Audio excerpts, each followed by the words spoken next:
Morton, walk away. Can't do that, Shepard. I don't have a choice here. Walk away, or I will fire. Morton, walk away.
Oh, my clock ran out. I suppose I should take off this stuff then, huh? Alright, there you go. And get rid of that. And let's get rid of that. And alright. It's Wednesday night. It is 7 p.m. Minnesota time. And I hit enter in the wrong screen. I was going to try to... There we go. Okay, I was going to advertise in general chat that we are live. What is up, Peace Tinker? How are you doing tonight? So for those of you just tuning in, I should explain, since it's the very beginning of the show, this is Dungeon Masters of Entrath. I stream every Wednesday night at this time.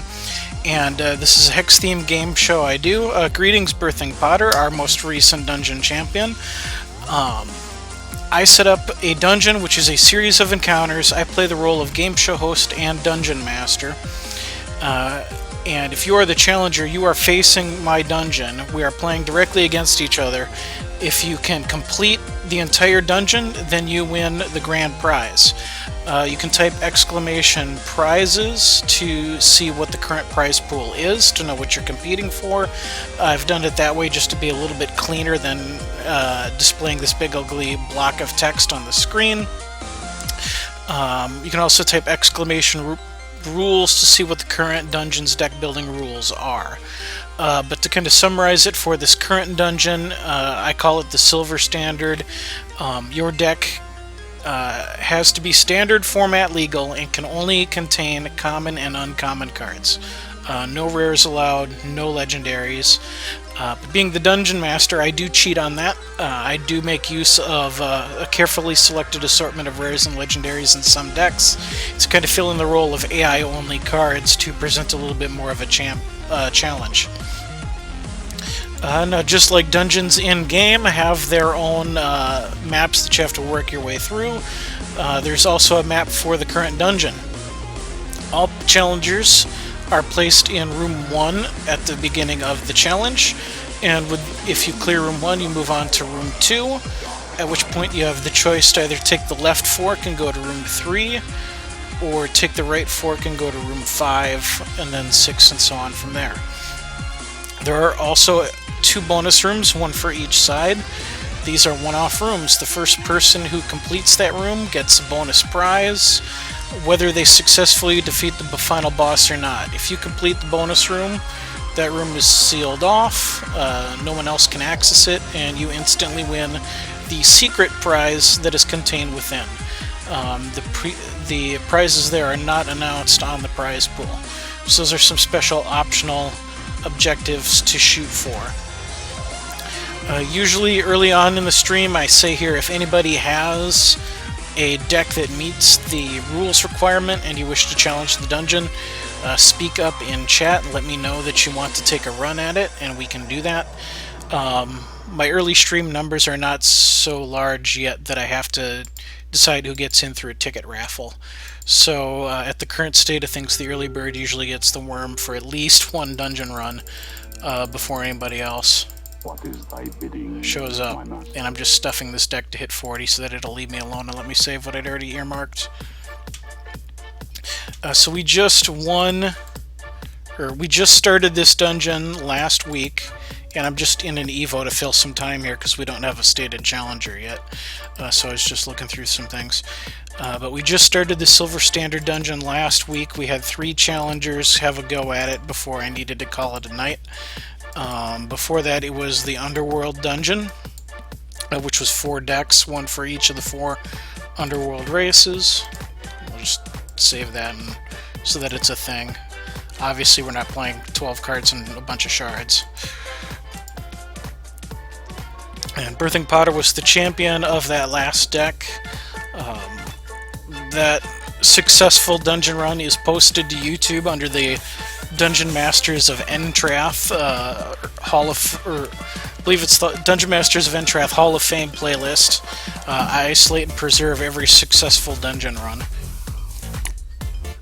You have several decks that you would like to try with. Well, you're the first person to speak up, so you will get to be the first person to have a go tonight. For newcomers, matches are best of one, working your way through... that's my phone ringing. Matches are best of one, working your way through the dungeon. You win, you move on, you lose, and you are done. And I do allow different decks to be used throughout the challenge. You do not have to try to jam one deck through every single encounter. You can specifically, once you've seen what the rooms hold, you can specifically design decks to try to counter what a specific deck is doing.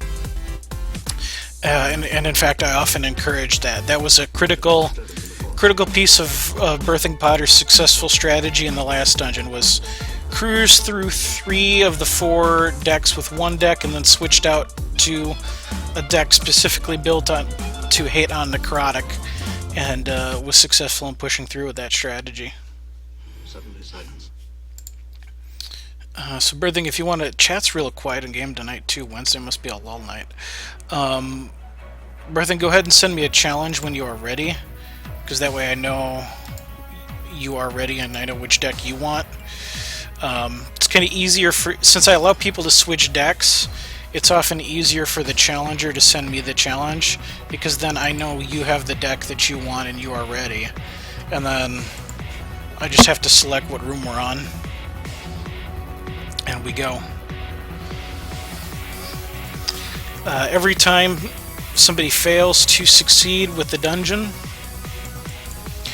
we add something onto the prize list, and I haven't done this for prior dungeons, but I'm now going to start keeping a track of how many people failed a dungeon before somebody broke through, just to give people a better index as to how many times the prize list increased, and how many the effort of how many people that represents to get a prize pool to the size it was. Alright, this is keepable. Here's one example. In the early rooms, I think for the first couple rooms, my only cheat is the wells for threshold fixing. I think otherwise my early decks obey the rules. But you'll start seeing some more sneaky tech as the dungeon progresses. I believe the first 2 rooms were cleared last week, but nobody has cleared 3. And of course, if at any point anybody has questions, if I can explain something better, feel free to ask in chat. I'm happy to explain the setup, because this is not a not your normal Hex stream. Most of the time, you fire up a stream, you'll watch somebody play some Constructed or some Limited. This stream is very much built around audience participation and reaction. This deck I am playing now is obnoxious. So I'm only going to play it once. Super Fog.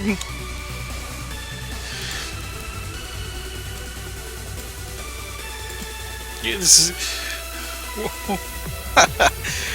I'm going to move the chat over there so it's a little more readable, because the clock doesn't matter on best of ones. He's playing something that is worse than Fog.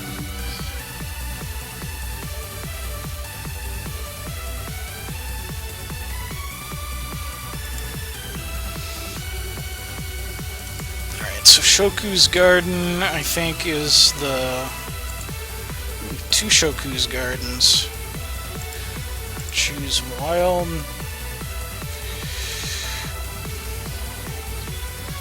So we'll get our Dreadlings out, and then we'll immediately exhaust them to feed into the factory.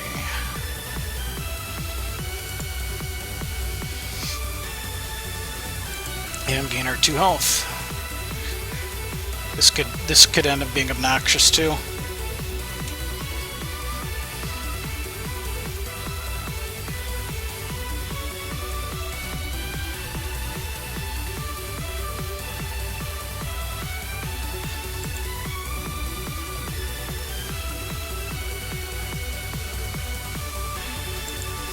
let me know if the music ends up being too loud. I turned it down again because it was kind of, it's at the lowest I think I can get it now. Because it's hard for me to talk and have music blasting in my ears at the same time. So Coins and Focus are going to go back in that deck. We're going to get a turn back. And we're going to play another Shoku's Garden.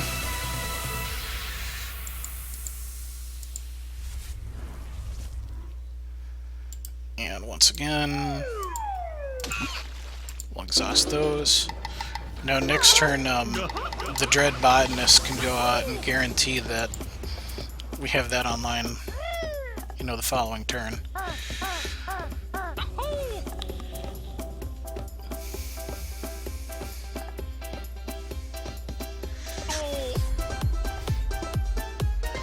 Close that for now. Alright, so Lanupaw's Sight is going to grant some extra card draw. So we haven't yet seen what makes this deck obnoxious. Grab a second Wild. Throw out a Dread Botanist. This is not the most explosive starting hand that this deck could have had, but 2 Shoku's Gardens and an online Dread Factory is going to make for some obnoxious antics of our own. Alright, let's see if that is that going to be a diamond? Is this a Tri-Shard deck? Okay, nope, using it for a charge.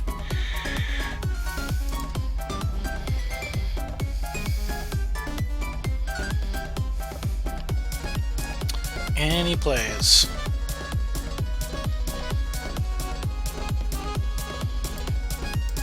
No plays. So let's get our Dread Factory rocking.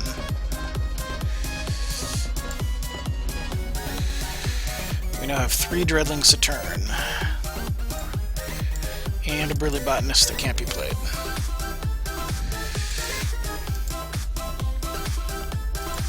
And now we begin our fun.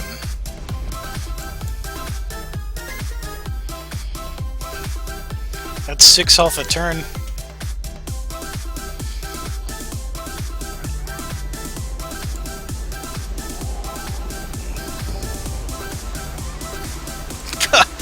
To 2.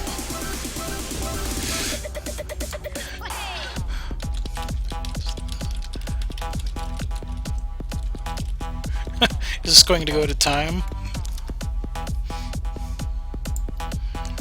All the health gain over there. Alright, and another Explosion that can't be played.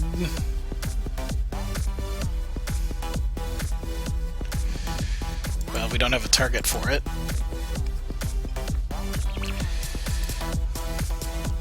Oof.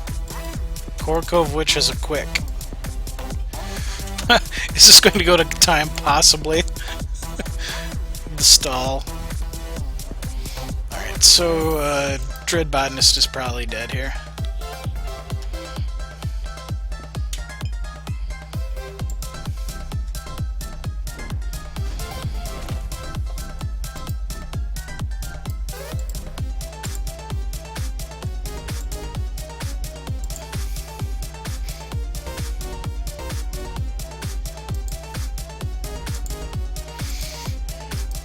This might be a little loose, but we're going to take that off the board.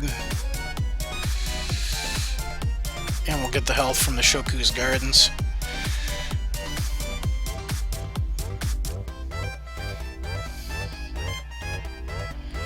It's so silly.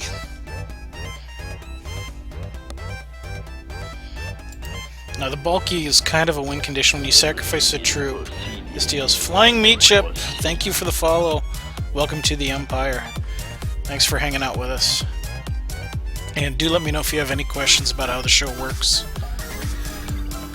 Alright, so gonna Arcane Focus. That doesn't do anything else special. This one, you sacrifice a troop, this deals 1 damage to each opposing champion. So every time one of our Dreadlings lives to the end of a turn, not only do we currently get 2 health, but we also deal them a point of damage off of that. Burly Botanist is just yet another Dreadling generator.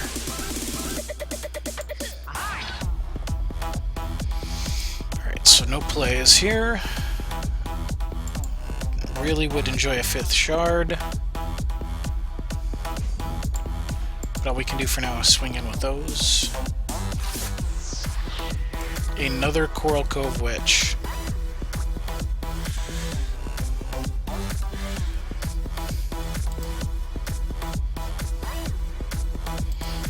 God, limited just feels bad because that could go back in the deck. I'm gonna let it live for now and hold the removal against possibly bigger threats. I mean, we have 48 health, we're not worried about the threat to our life that represents.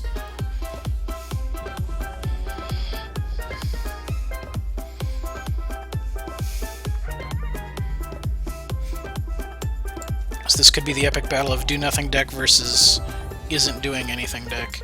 Oh boy. Monk of the Sacred Stones. To play, put up to 3 cards that cost 1 or less from your crypt into your hand. So the Harvest Moons and the Arcane Focus can come back.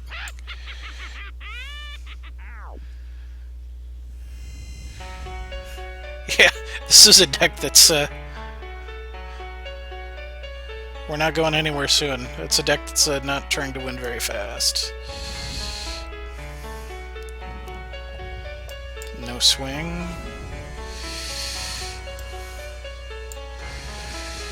Well, let's double down on what we're already doing.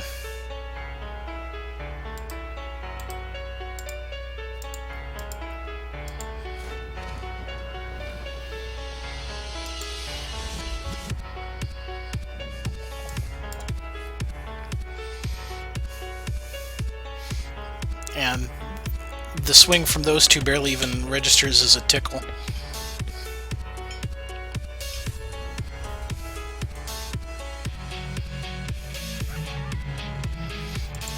Well, Winter Moon happily gains more life. Wait.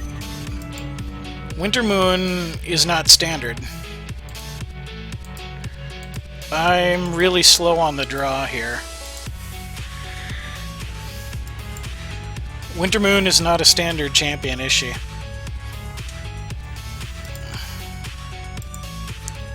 So I'm super slow to pick up on this, but I don't think Winter Moon is a standard legal champ.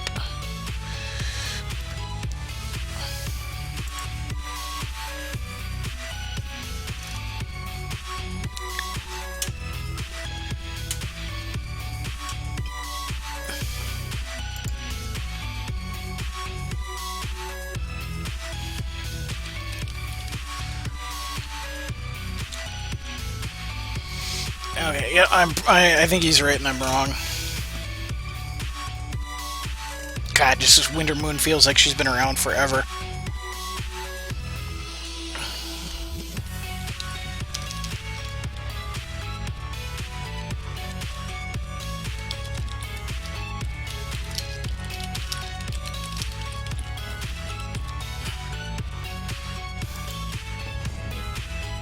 Yeah, I'm an idiot. I couldn't have accepted that challenge otherwise.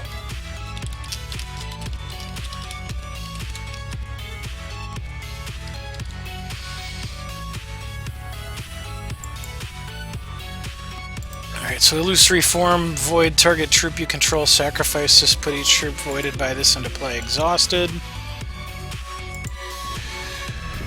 So getting rid of the monk to immediately bring the monk back, which can bring back, oh god, that's like infinite health.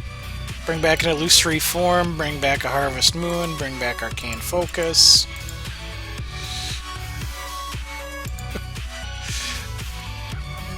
Okay, I see how that deck is insane. It's just infinite health on a stick, basically.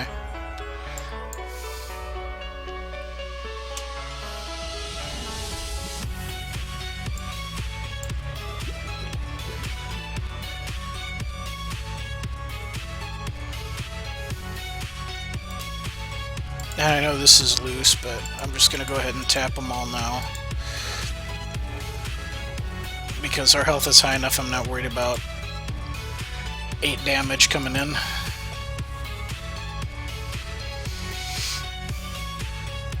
Alright, so what busts through first? The world's slowest moving dreadling machine here. Or the Howling for Days, give me all the health deck. Harvest Moon.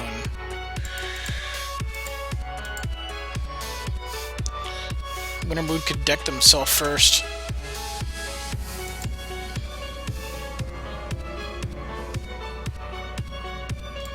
That just voids things. That doesn't revert them at all.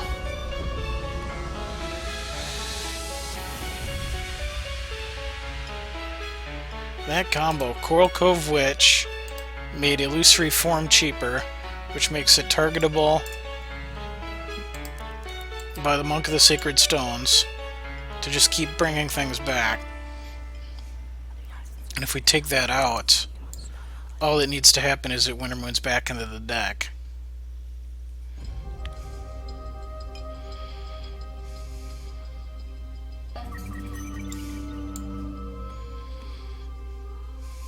Fishing for more toys.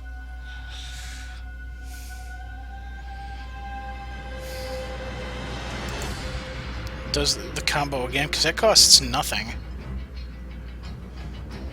So our opponent is playing solitaire over there right now.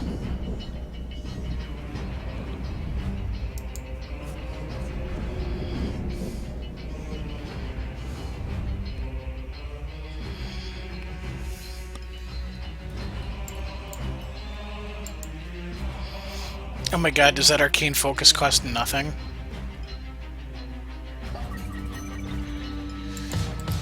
That Arcane Focus costs nothing.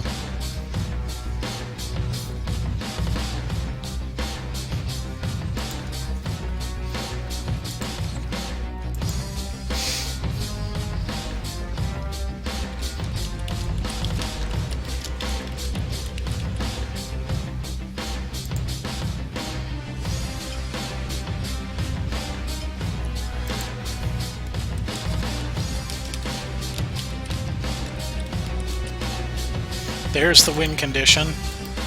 Finding Lunacies and just playing Lunacies on an infinite loop.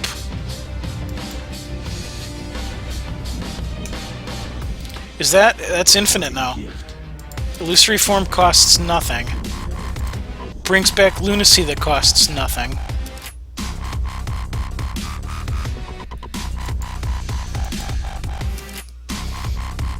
Plays Lunacy. We lose 5 cards. Rinse and repeat until we're dead.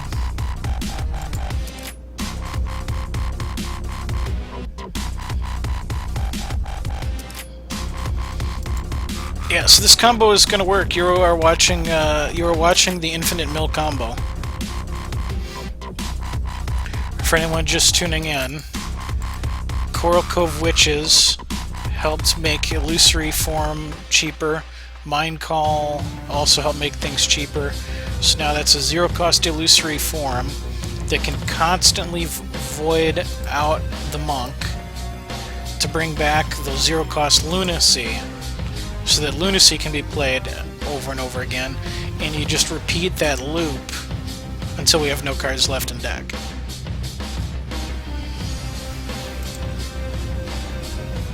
So you're now watching the world's slowest death.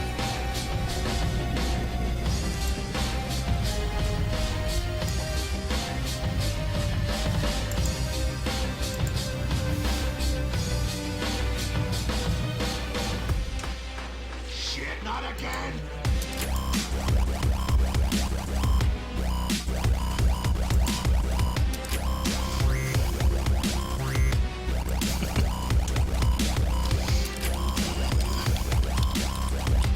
I'm going to concede here.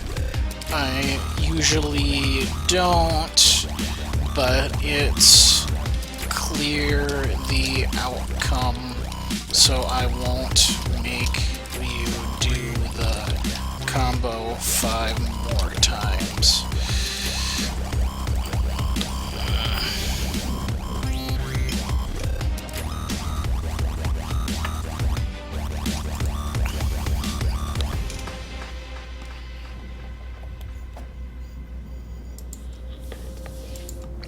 So you all saw it. That was the infinite mill combo, which we were trapped in. So rather than force him to do that, to physically cycle through that 5 more times, in the interest of maintaining a more compelling viewing experience for everyone here, I'm going to accept the inevitability of that outcome, and we can move on. So I will wait for the challenge here from Birthing Potter. The next room is room number 2, always. That is part of the locked path. So the only reason to wait here is to see if they wish to use the same deck again, although they said they wouldn't because that deck's obnoxious. Their words, although I concur. So we'll see what deck they choose to bring into this one. 1 down, 1, 2, 3, minimum of 4 rooms to go to get to the boss, and the potential of bonus rooms along the way.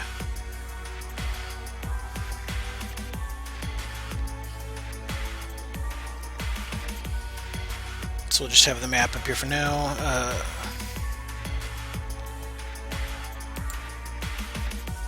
Make sure my internet's still looking good.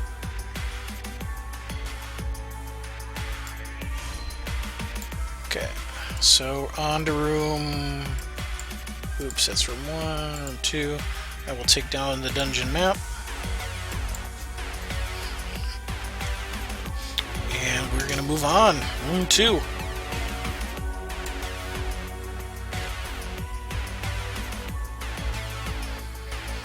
We have McBombus.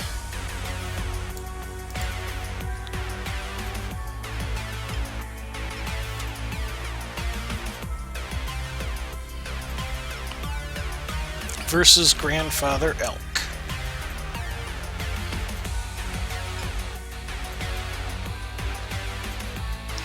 And one of my favorite shard combos, Ruby Wild.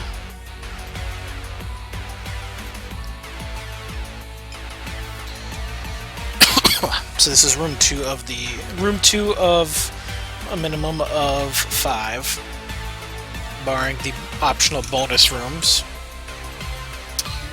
No person thus far, we've only had 3 attempts so far, but no person has successfully cleared more than 2 rooms yet.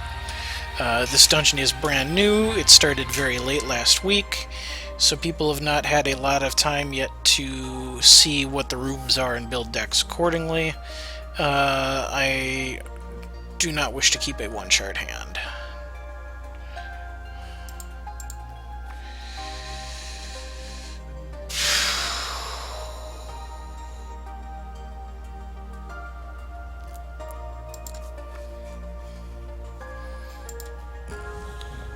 Alright, we'll make do. Although on the draw versus McBombus, this is a scary situation to be in. Basic speed removal and no troop until 5. We're gonna hope to pick up something here.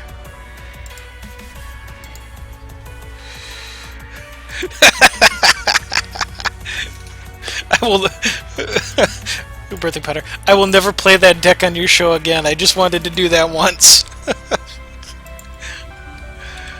Well, hey, you showed us an infinite combo, so there's that.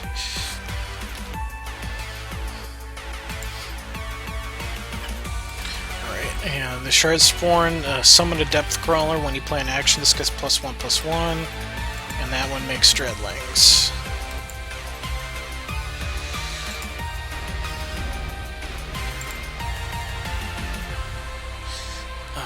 So we kind of wanted playables.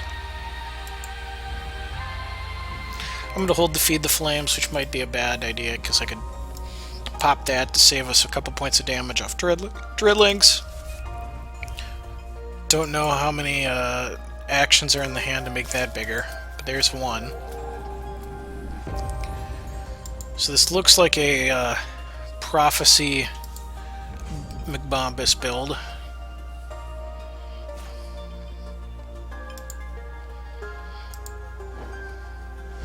And that's 4 points of damage. And an Iotachi Brute that we cannot play yet. Probably end up hardcasting that next turn.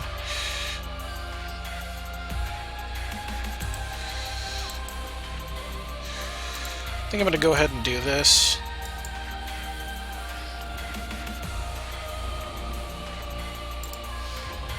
I feel like that's likely a deck that's wants to draw a lot of cards and swarm. We could be vastly mistaken on what that deck's trying to do, but I want to play some cards before I'm killed. And immediately a better removal target presents itself. Consults the Talon. Yep, so lots of card draw, lots of actions. There's a Gobbler. Gobbler's going to be a problem. I'm not sure that Dungeon Master needs to recall his own dungeon decks better, but I don't think there's I don't think I have quick speed removal for Gobbler in here. And all of the shards. Alright, go hardcast Iotachi Brute.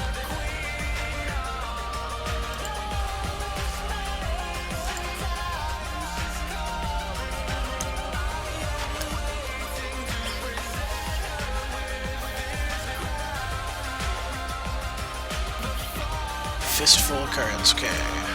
That's gonna get too big real quick.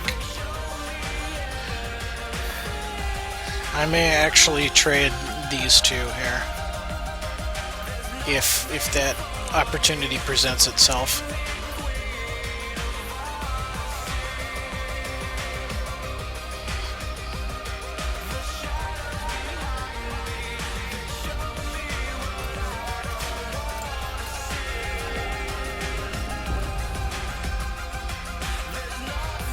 So, a lot more consulting the Talon. Lots of cards set up for some explosive shenanigans in the future. But no Flickering Gobbler this turn.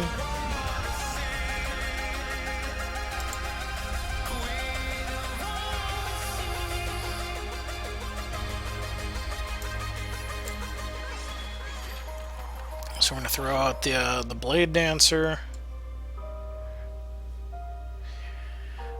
I do not want to use the charge power yet, because I'm going to hope to draw a Surging Wildfire and use it on that. Or wait until that gives us a little bit more mileage.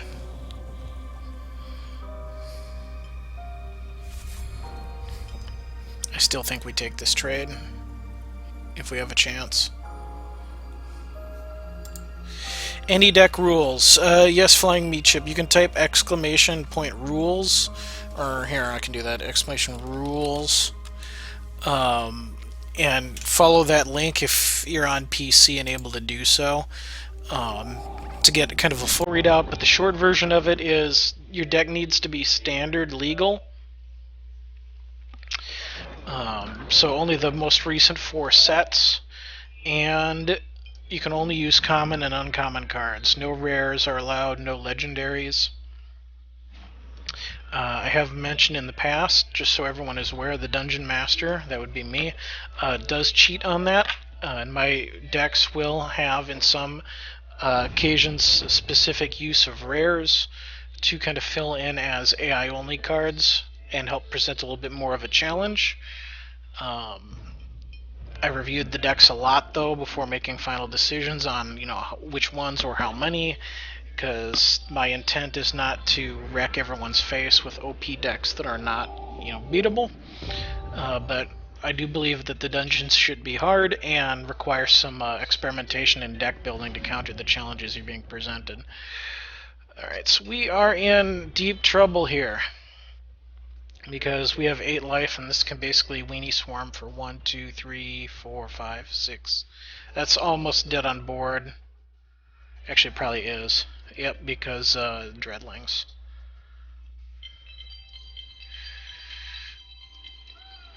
Who the hell are these unknown numbers calling me at? If you care, you leave a message. Alright, so now we're just going to use this for pride, because we're dead.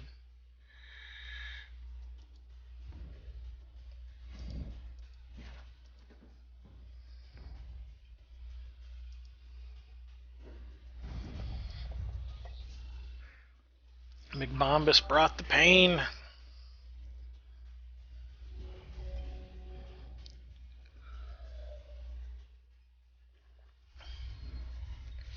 Alright, so Birthing is going to have a very important decision to make here after clearing this room. Do they take the left fork or the right fork?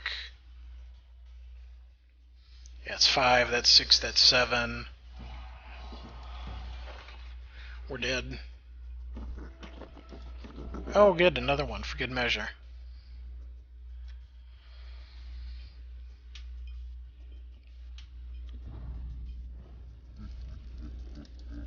We are super dead.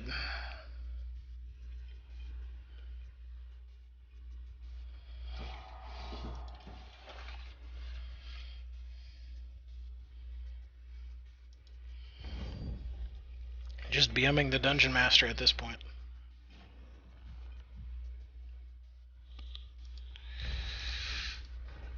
Oh, well, let's at least try to play proper while we die. And block the biggest threat that we can block. Well, we're dead. Alright, so I'm going to pull up the map now for the benefit of Birthing Potter here. And I need to know if we are taking the left fork and going to room 3, or if we're taking the right fork and going to room 5. So that is the current question.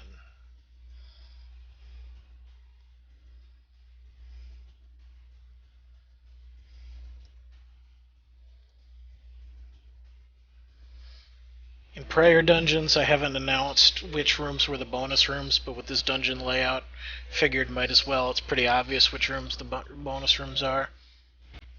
But I don't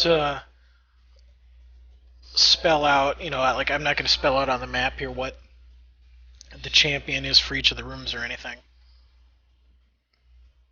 I want people to learn that through experimentation, delving into the dungeon, watching and learning. Kind of rewarding the dedicated who have mapped out what the challenges are and then built something to take it out. Okay, right again to 5. Can we include rare resources? No. I can, because I'm the Dungeon Master and I'm cheating. But generally speaking, no. For your decks, I would hold people to the commons and uncommons only. Right again to 5, okay. Oops. That is there. Okay, so we are doing room 5. And I'm going to pull down the map.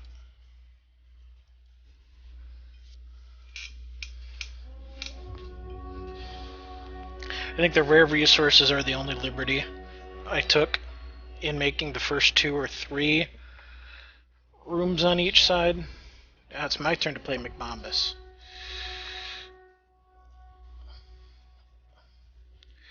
How can we join? Alright, so how I have been doing this most of the time early on is early on in the stream when I'm first firing it up, I will ask if anybody has dungeon decks and are ready to go, just to kind of get a gauge as to who's here and who's ready.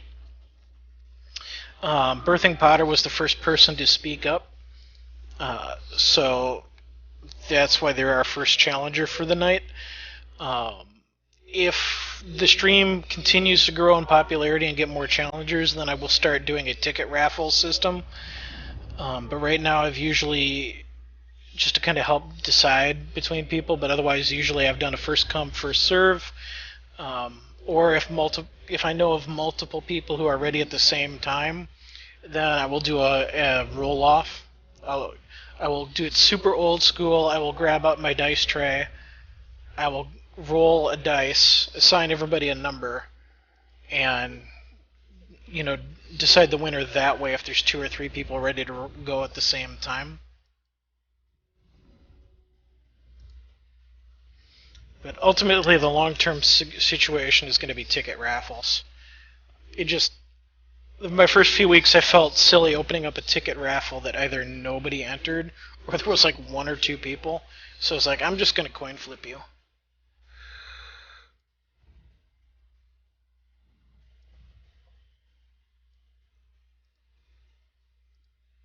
Yeah, so Peace Tinker, if you have decks that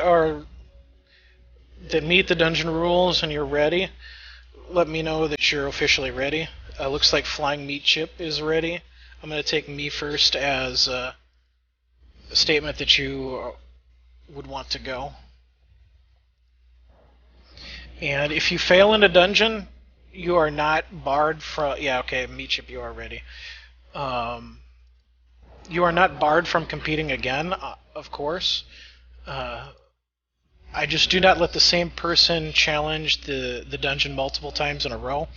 So, for example, let's say you guys weren't ready. Birthing Potter could not do the dungeon again without at least one other person, kind of acting as a go-between. So what's better to play first, the Stern Infinitor or the Deep Gaze Champion?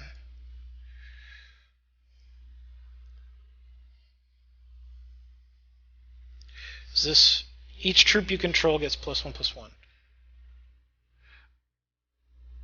I think we play this first, because under the belief that our opponent is not going to know that we actually also not only hit a shift troop with our conscript, but we also hit things that can play that. And obviously, if you conscript a rare or a legendary card, you're allowed to play it. I'm not going to go, well, you got a really good hit, can't do it, breaks the rules. Oh, darn. Dreams denied. So I did have at least one person bring in a conscript-themed deck, explicitly trying to get some bomb hits that we couldn't deal with.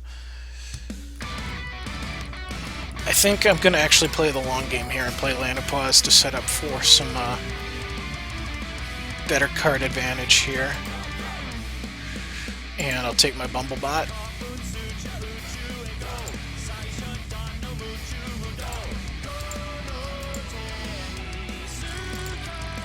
Okay, and so if Birthing Potter fails, Flying Meat Chip, based on chat, Flying Meat Chip will be next, and Peace Tinker, you'll get the run after that.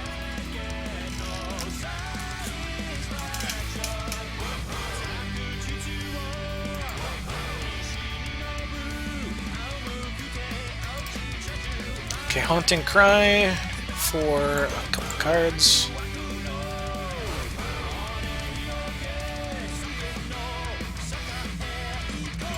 Alright, Mind Rack Sorcerer probably needs to die.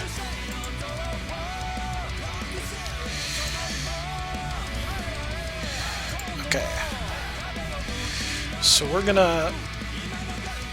Yeah, I don't like the idea of that going off and making me discard my toys. So we'll get rid of that, and then we're going to combat training the bot.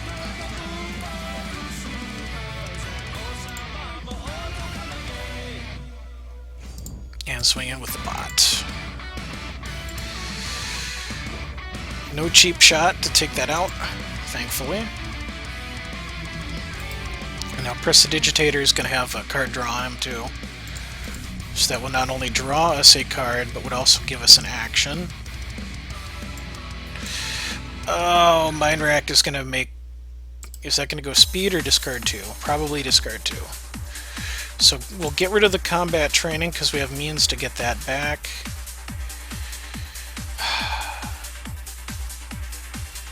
And then I'm actually going to get rid of the Infinitor.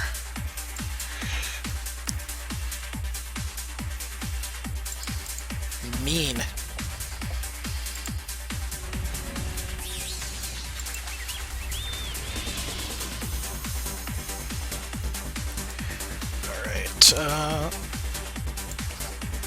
Digitator.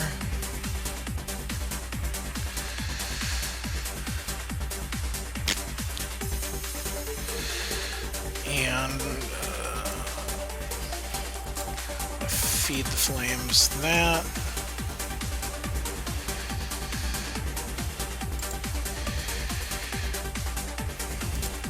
Swing for 2 and get the combat training back here. So I feel like we're in an okay position right now. Reserves, there are no reserves. Games are best of 1. But I do, though I should also specify on the theme of reserves, that I do allow you to change decks between matches. So if you want to modify a deck or bring out an entirely different one, you can do that.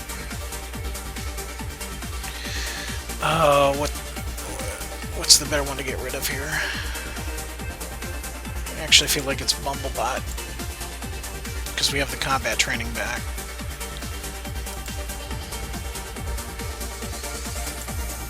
So I think I answered that question right. You can't, games are best of 1, so you don't really need a 15-card reserve, but you can play a different deck every single time.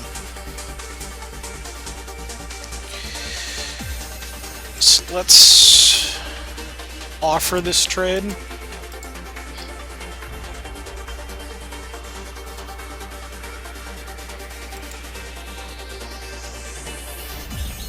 Does this make anything? Up to 2 cards in your hand, those get cost -1.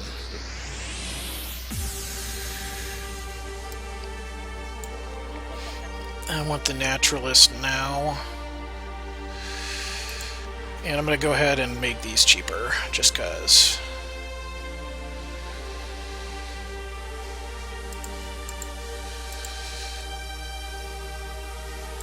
Oh, I missed a point. I could have done that pre-combat and had a Bumblebot. Wasn't thinking about, 1 point of damage from a Bumblebot. No, I couldn't. No, I couldn't. I'm an idiot. They got the flyer. They could have just blocked that way. Not a guarantee.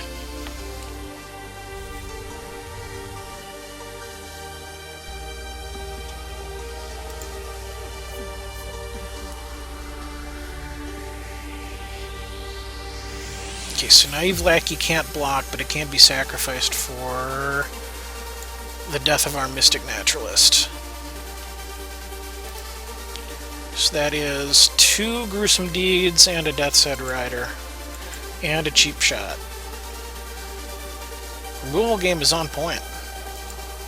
And another Native Lackey.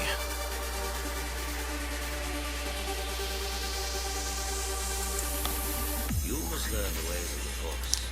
It's a good sack target because it draws 2 cards.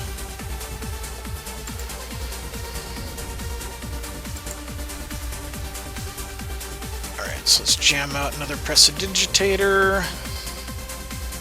And see what we get. Seeing Red.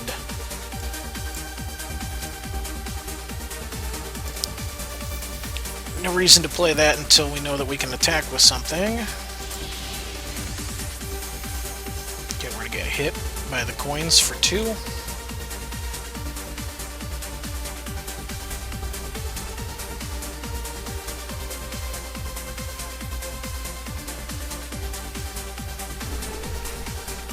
Tomb swapping to get probably the whatchamajagger that is gonna make me sacrifice troops there. Death's Head Rider, that thing.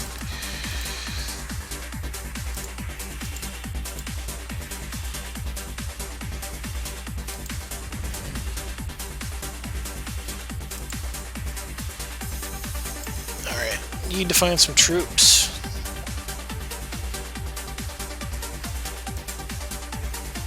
Our removal game is on point over there. And so let's, we don't need to deal double damage to that.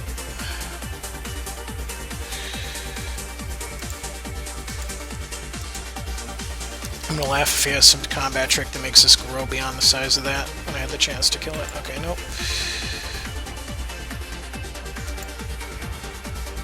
And now we just passed the turn. Need to find some answers.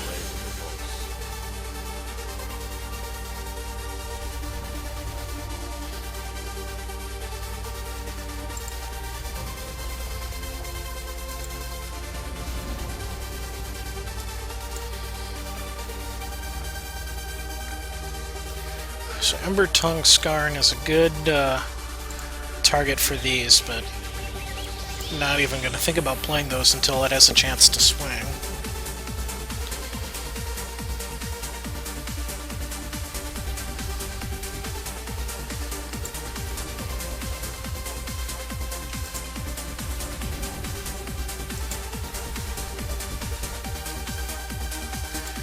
Alright, so let's attempt to get some things on it.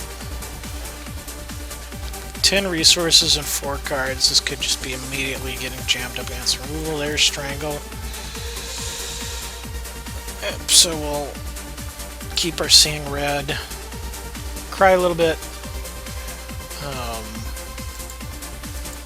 Actually, I'm going to Seeing Red the Bumblebot,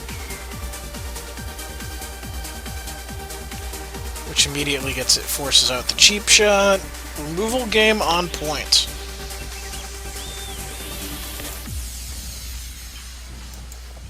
Because now we're over here with nothing on board, no cards in hand going, no charges going. Dungeon Master's feeling naked over here. Conscripted, Spiritbound Spy. Which sacrifice. That's a good hit for that ability. Just immediately crack it to draw another card, get some life, maintain your board presence. Fire in the hole, literally the worst thing we could draw right now.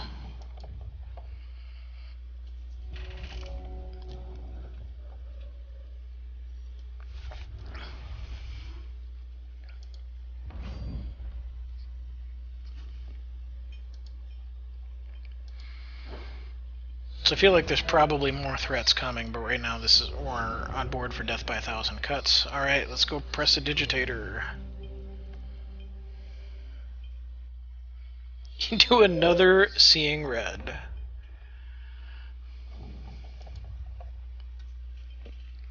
It seemed as last time we're not going to play that until it actually has a chance of being used.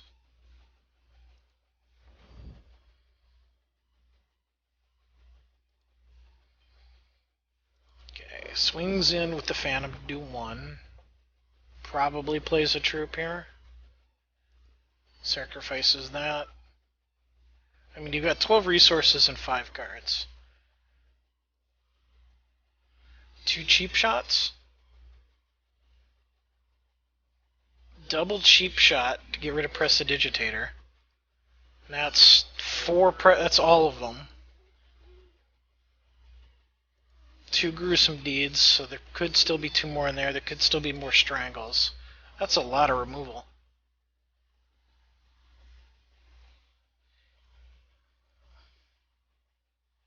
Jeez. Okay, that's a good hit. That one, this one, probably not so much with that deck. Undying Weaver. Deathcry, put this into your hand and lose 4 health. Scrounge 2, summon a Spider Spawn. Yeah, now it's looking bad.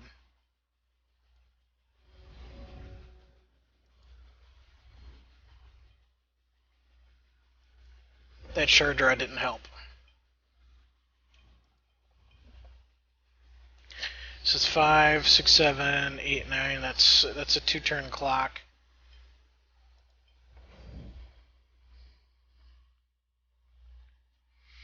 And given the state of affairs, I'm just going to pop that, because it seems unlikely that I'm going to be able to get the fire in the hole much above 1 under this kind of a clock.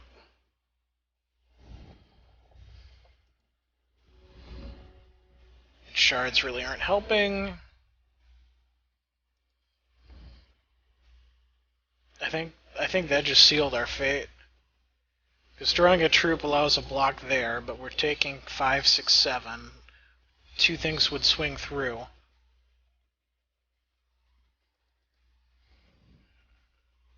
So Birthing is going to be the first player to clear 3 rooms.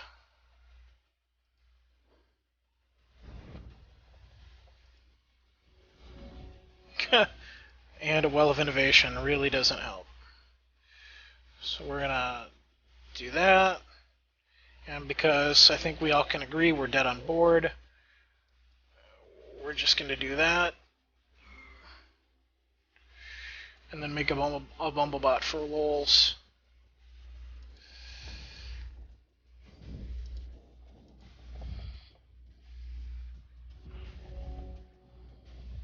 Because we have no answers for this.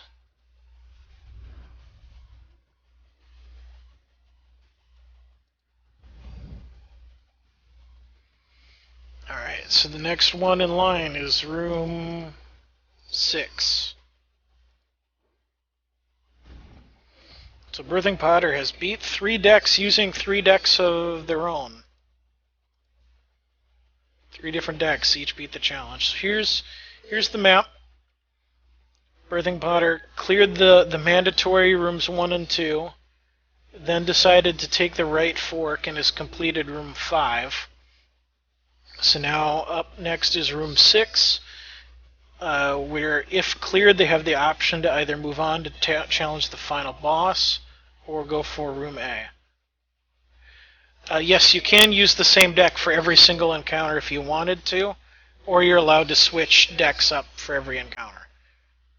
It's up to you.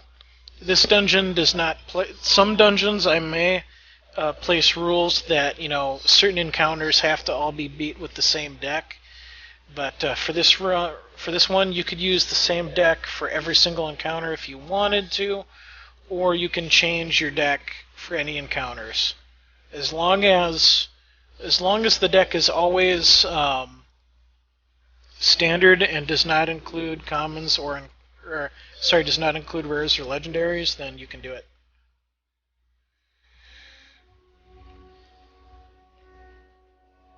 Alright, so we're coming up on room 6.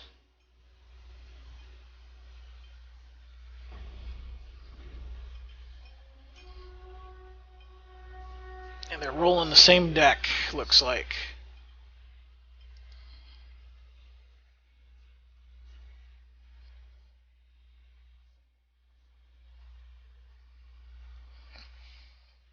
We are playing 2 Tomahawks.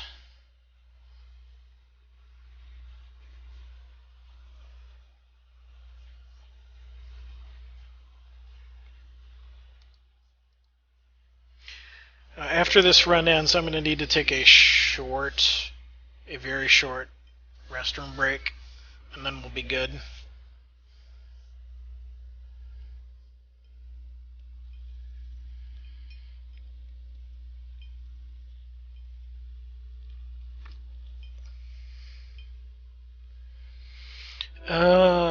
Okay. 2 shards, a couple Ashwood Firebrands, some removal. I can work with this.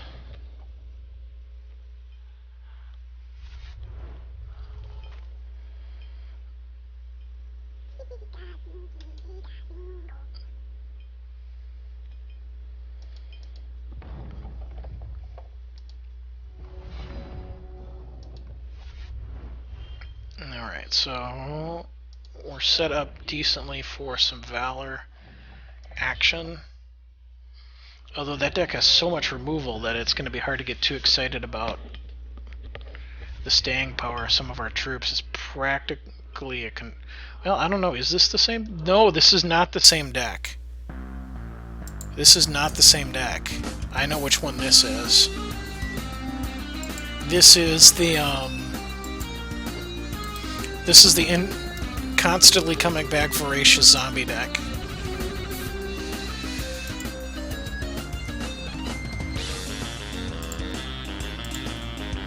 So Birthing Potter trying to show off here. 4 different dungeon rooms, 4 different decks.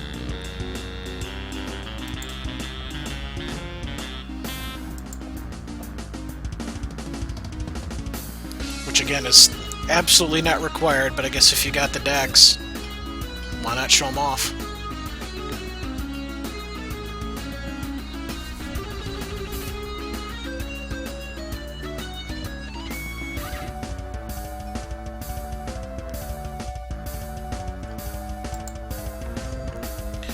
Alright, so probably swings with both here, and we're not going to block.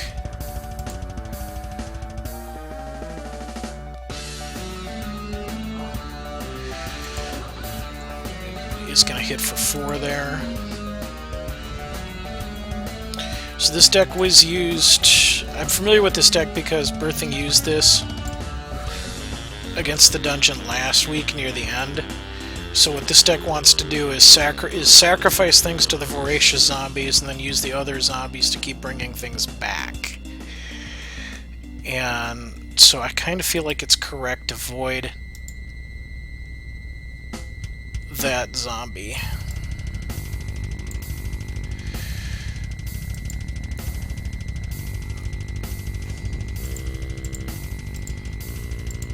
I'm going to go ahead and swing here, take the 2. This is quick,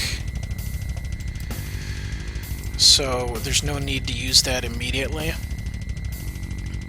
because it could potentially sacrifice something else into it too, to take another troop off the board before we nuke it.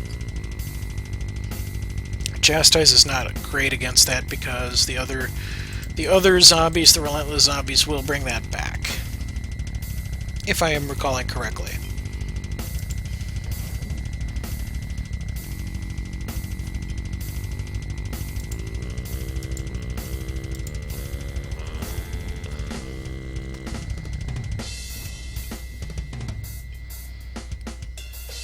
So that's now one less zombie that can come back.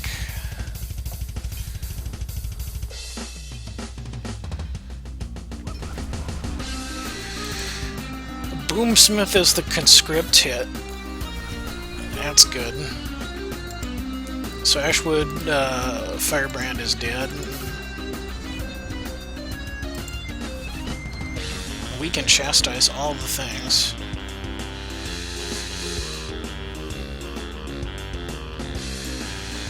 I'm going to go ahead and make this Valorous.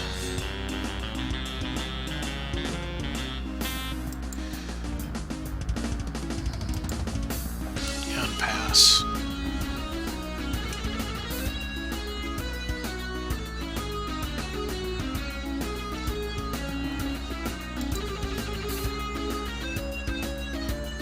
Alright, here's the relentless. Yeah, when a relentless zombie or voracious zombie enters play under your control, if this is in your crypt, put this into play. So those are the annoying things, because they can just keep on coming back. And our Ashwood Firebrand is strangled.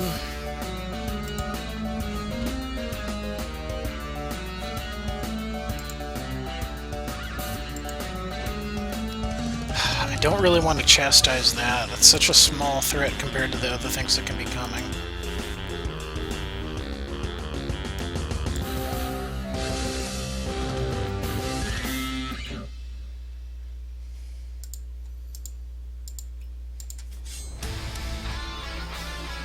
And there's a chance I'm being liberal with the Valor use, but our champion literally makes a banner to keep making more Valors. If we could just find the second shard. That also puts it outside of a cheap shot range. And just like that, there's 2 zombies.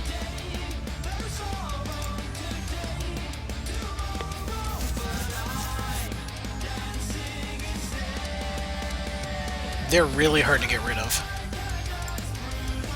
because we can pop both of them. But okay, here, Heart of Ember. So this is the first example of the Dungeon Master starting to blatantly include a few AI-only cards.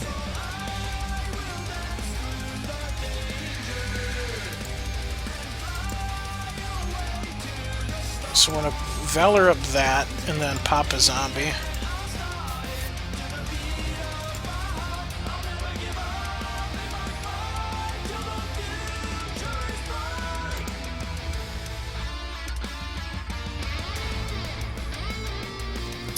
Now, swing for a troop or...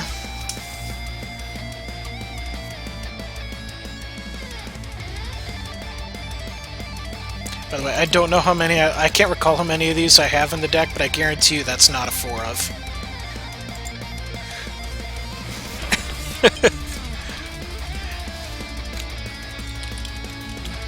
First sighting of a non-shard AI-only card. Yeah, we're gonna play Go Fish. Whiffed.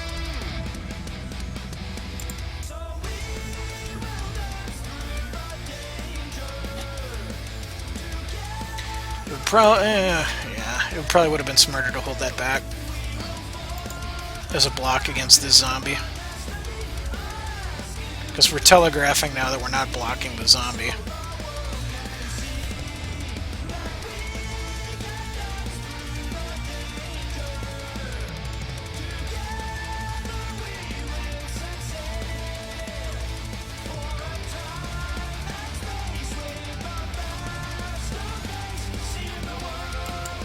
Alright, so Death's Head Rider makes us sacrifice a troop. So of course we want to try to keep the Heart Embers.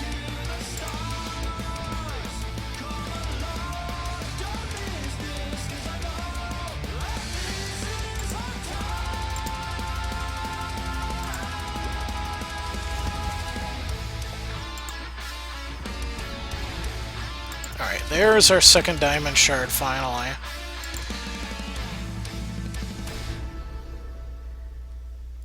So now the Valor train is going to start, and we're at 8 health, so we're gonna pop the 2 biggest threats on the board.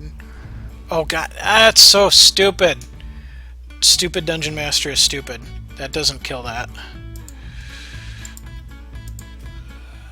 Well, that'll kill that. And now we're just gonna double down on our error for like 2-for-1ing ourselves. That was so dumb.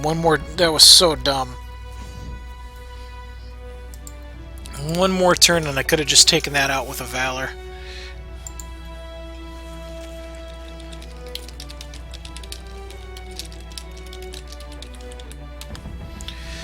Yeah, that was not the most tactical decision you're going to see on stream tonight.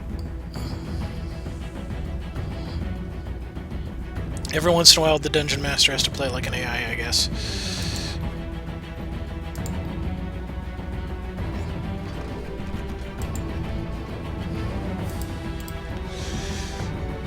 One, two, three. Yeah, there's enough there to make the Heart Embers go away.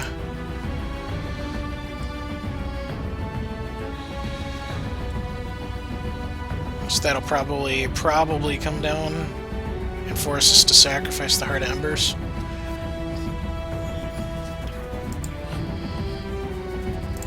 Yep, there goes Heart.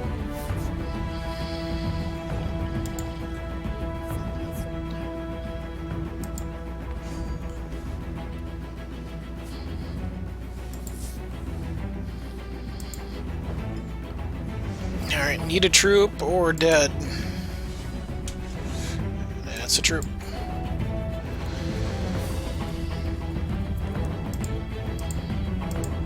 Yeah, we have nothing else to do with that Valor, so we're gonna go ahead and Valor up. Alright, so we're still alive, if only barely. And dead to removal.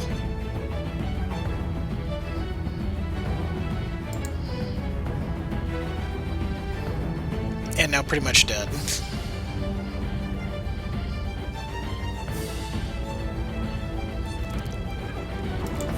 Exactly dead.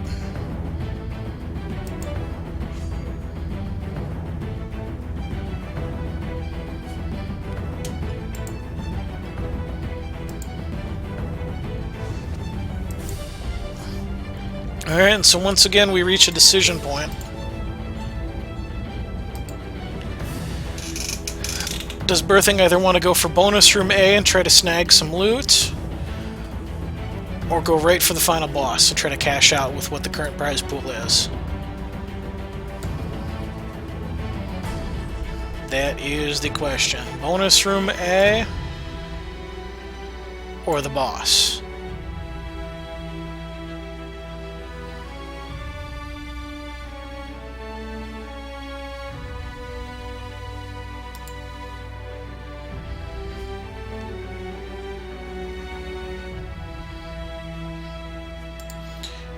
Bonus room hype. Alright. Going for the loot.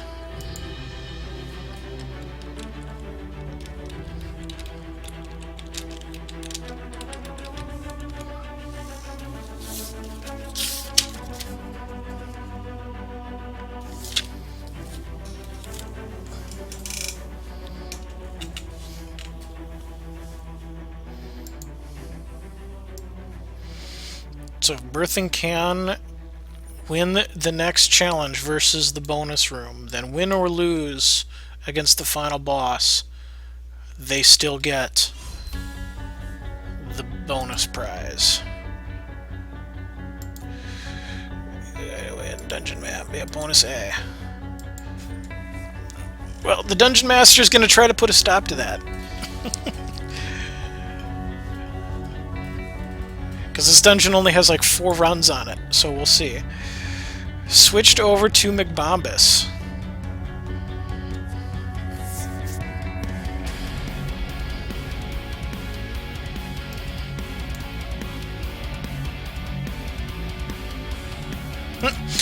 Band Potter. Well, if he wins, I don't have the next dungeon ready yet. So what we will do if he wins is I'm going to reset the loot pool. And then I will reset the prize pool, but then I will let other people take a run at the dungeon, because I don't have the next dungeon quite tinkered to my satisfaction yet. So I don't want to just roll into a new dungeon right away. So if this does end up being a clear, you're not going to have wasted your time for having decks ready, because I'll still let people have a go at it, and we'll just refresh the prize pool.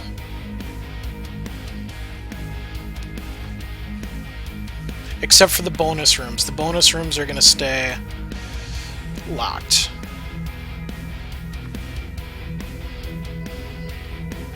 Alright, so we do have 1 rare in here, the Exarch of the Egg.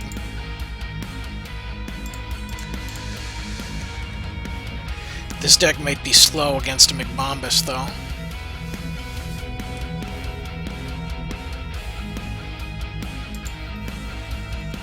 I've gone through all my decks now. It says Birthing Potter. Alright.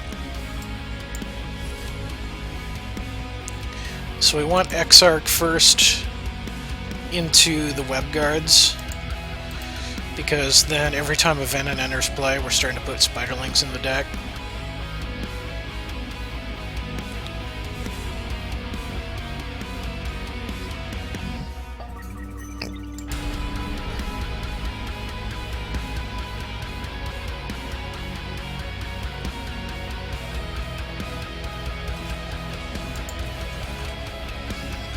Turn 2, 3, 3. Yeah, definitely going in with the Exarch first.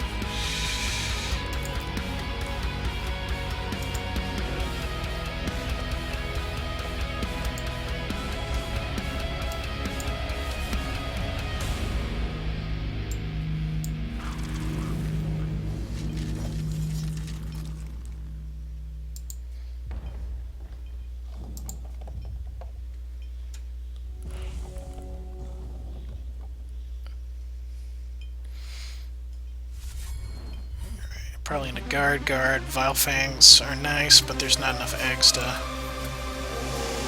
really make them go off, and frankly, we probably just want to take the trade here before that keeps getting more and more obnoxious. Yeah, it's not... Okay, it's not attacking. Which probably means it wants to save that until there's some removals found for this.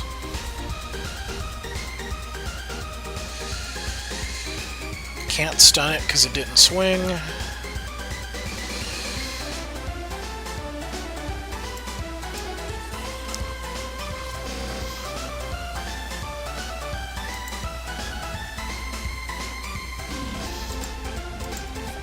Play Webguard pass. So there's not a whole lot of excitement in this hand. This is the build up and wait. And you can exhaust a troop. Fine. You're exhausted. Even more so.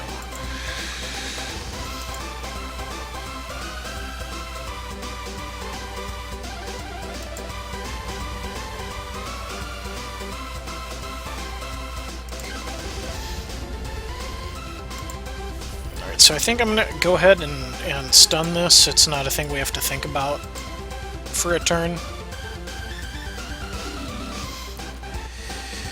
And I'm going to go ahead and get a Vile Fang Aramite out here. Just to start with the health gain. Because then we're going to swing with these two. Actually, that's stunned. I don't think you have anything with speed. I'm going to take all my points of damage. And put some more complementary Spiderling eggs in that deck. And pass.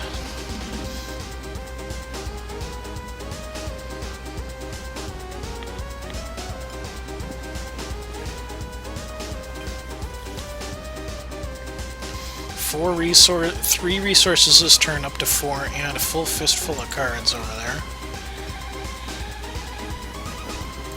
Alright, there is a Gobbler. So that's starting now because combat training costs 1.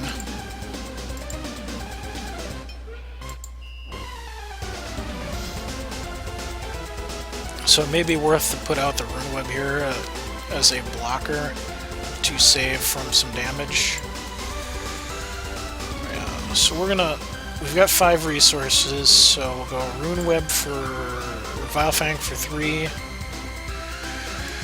and Rune Web for the other 2. So we have a blocker.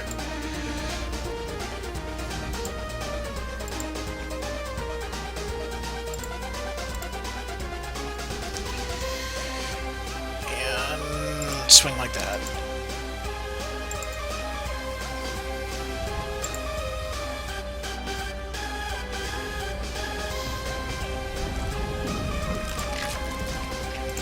Alright, good. So we lock that down, and we lock that down.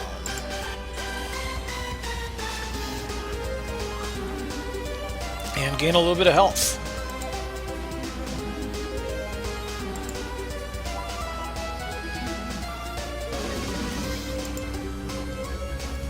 So we have a chance here.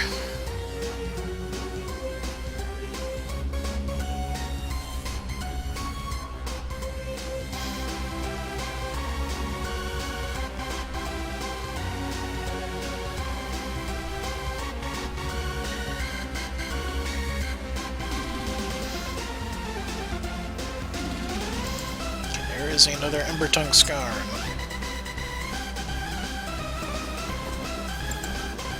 There's the Gobbler.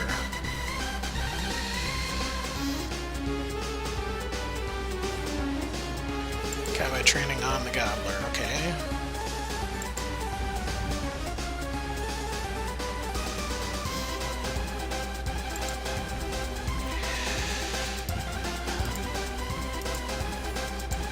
Go ahead and make the block.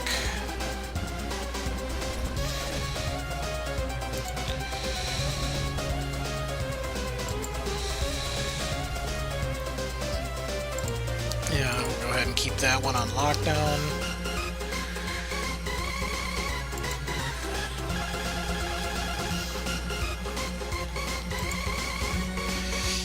And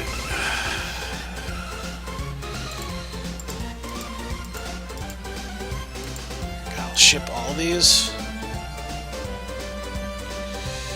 Yeah, I think we ship all of those. We gotta try to get our little chips, every chip a point.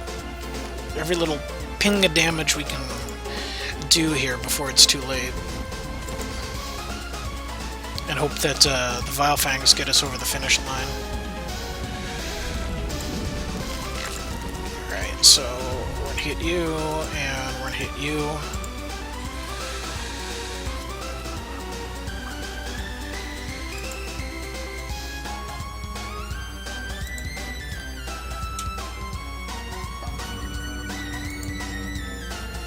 And we have 4 spiders. I think we have them dead on board.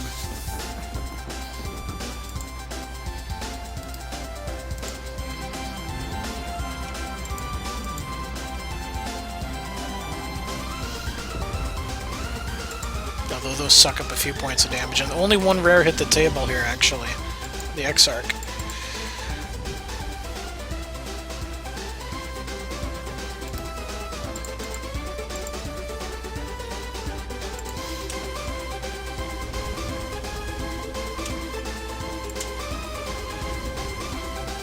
Okay, well there's a rare, but I don't think it matters.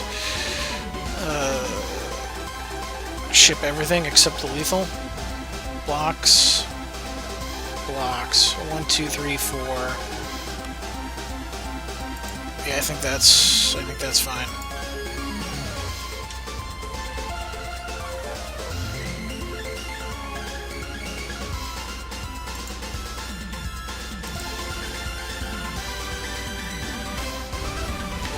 Whew, dungeon held firm in the bonus room. Tried to go big.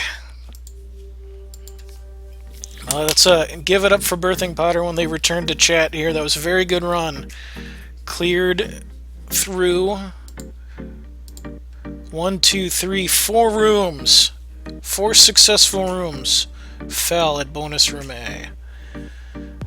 Alright, so wrecked by spooters, indeed. Bumblebots and the gobblers can't handle spooters. Nerf spooters.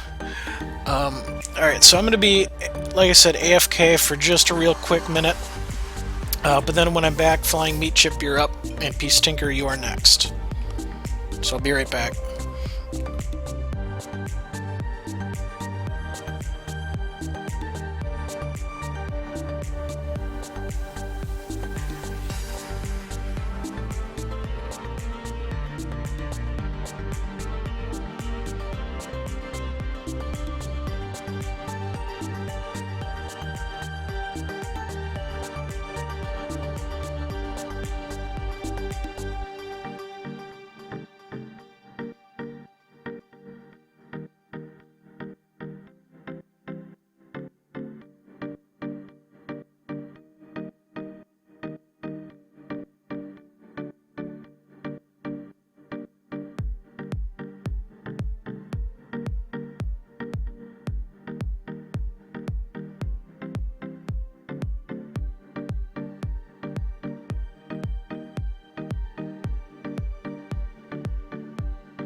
Alright, I'm back. Let me just turn on my camera again here and turn off the BRB.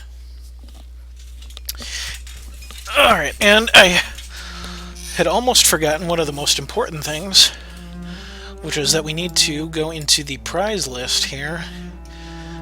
Update failed clear attempts to 4, and we need to add to the prize pool. Alright. Flying Meat Chip, you can go ahead and send me the challenge when you're ready. Because all I need to do is add in a line. We're going to add in... I'm actually going to go ahead and add 2 rares, because that was a good run. Birthing Potter showed off a fair variety of decks. So we're going to add in Zodiac, Crow Feather, and a Succubus. I started from a couple of the ones I have more of. And the more the price, so we'll start with those. We'll add those 2 rares in, and then I have a few more rares and things to keep adding to that pool, including booster packs. The prize pool will go up as the number of failed attempts to complete it also goes up. Not that people should, you know, try to fail in hopes of like trying to build up the prize pool too much and then win it. But okay, so I'm officially 100% ready. Hello. Alright, I'll go ahead and actually it's the first dungeon. So standard room 1.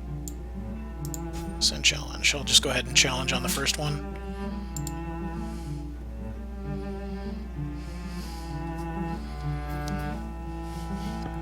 Quiet night and Hex streaming, only 4 of us. We have Mokog on the official channel, King Saru the 13th, myself, and Cloudane. I believe just 4 streamers right now. Okay. Sexy Phoenix sleeves on the Canyon battle board. I'm gonna go ahead and keep this. This seems alright.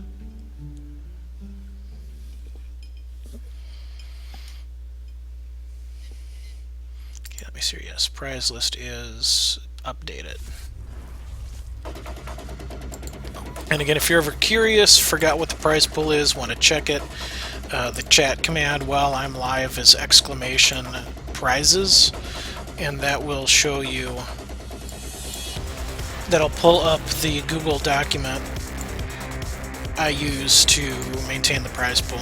That way people can check it at their convenience without me throwing up a big ugly block of text on the screen.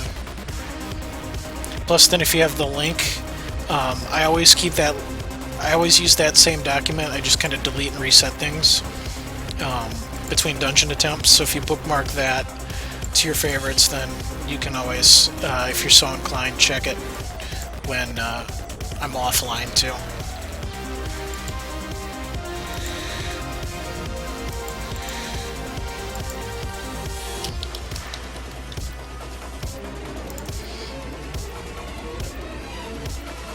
Just thrown together, stream muted and minimized, which I do appreciate.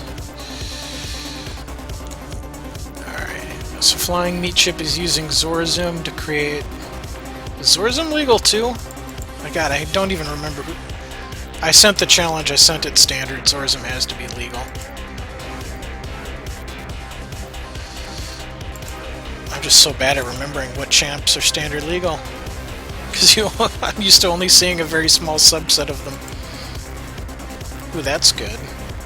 That's a good combo. Every turn, sacrifice the Dreadling to create spiderling eggs.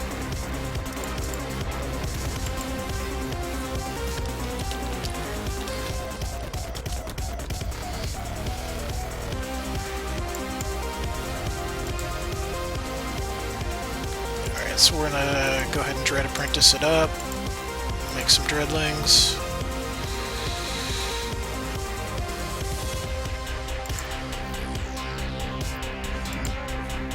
Swing with our Dreadlings.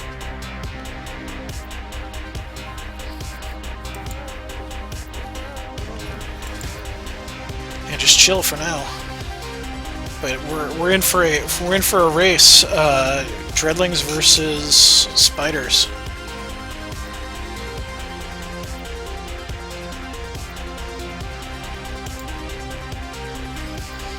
All the multi-shard champions are from set 3 and 4.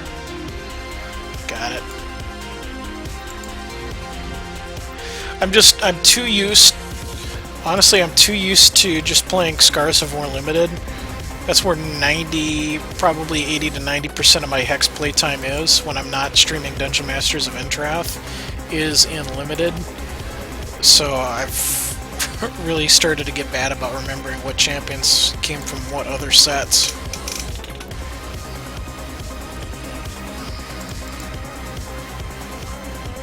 And the web guard, so now spiderling egg hits are gonna lock something down.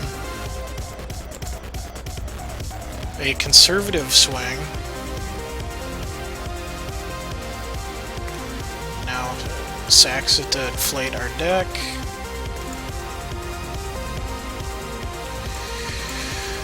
Alright, drawing another fistful of shards isn't helping.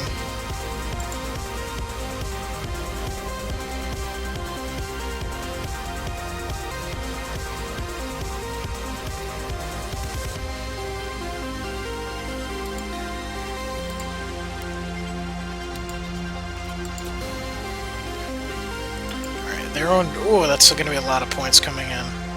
Goodness me.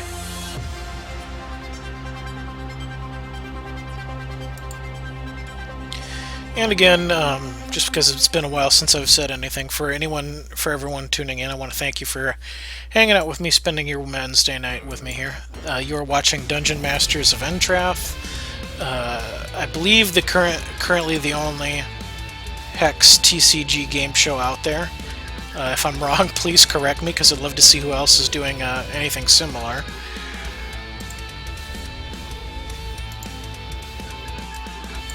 We stream every Wednesday night, 5 p.m. Pacific time on my channel here. I take on the role of your host and the Dungeon Master. You are watching the Silver Standard Dungeon, where decks must be... Oh, that triggers with that, too? Oh man, that's good. I forgot, because that's a spider. So you are watching the Silver Standard Dungeon. Your decks need to be common and uncommon cards only from the current standard legal sets. As you have seen earlier, the Dungeon Master does cheat and will use some rares for some of the decks to kind of fill in the role of AI-only cards. Matches are best of one. You win, you move on. You lose, your run is done. Every time somebody fails, we add a tick to the counter for how many people have tried and died, and the prize list grows. I think the last prize list had about $40 worth of content by the time Birthing Potter took it out. Thanks for the follow, Birthing Potter. Nice of you. I'm guessing you may already have done that, but nice of you to do that now that you've won a dungeon. PM me back so I can challenge you. Okay. Okay.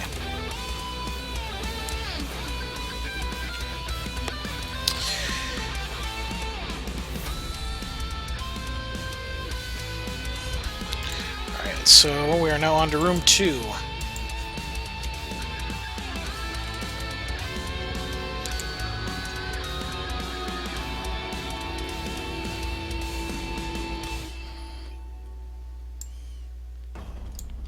Hey guys, Little V here. Coin flip says we get to go first. And if you did, feel free to click on these other videos. So we have a lackey and removal. And want to help me produce more content like this? Head over to my Bandcamp page and pick up an album, or support me directly on Patreon. And Peace Tinker, thank you as well for the follow. Welcome to the Empire. Hope you are having fun watching other people bash their heads against the dungeon here, and hope you enjoy your run when you have the opportunity here.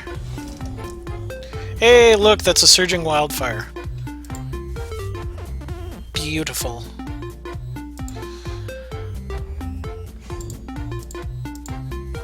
Does the Mist Lord help it?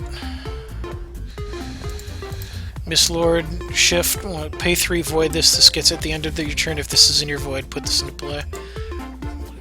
It may theoretically be worth trying to shift Mist Lord onto Surging Wildfire after it's out, just as a way to maybe get it around removal.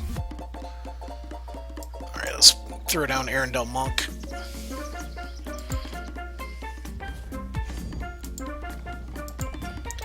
Arendelle Monk is also a very powerful uncommon. 3/3 for 3. Diligence, if it gets to ready, gets +2/+2 and Spell Shield. Which basically means, you know, if you can't remove it right away,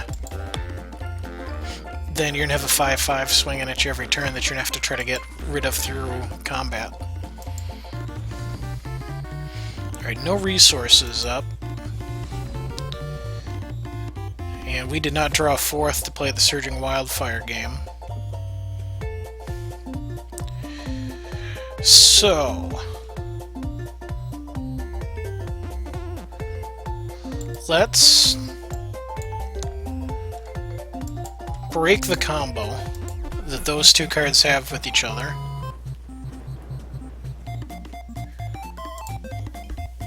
Because those two cards work very well together. The Botanist makes the Dreadling every turn that the Priest sacrifices to make a bunch of eggs. Mistlord just wants to go on Lackey so you can keep conscripting. Yeah, that's an even better use, actually, than on the Surging Wildfire. That Lackey just super eager.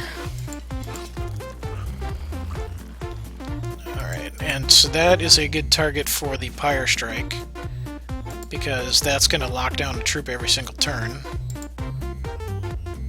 Because those also combo well together.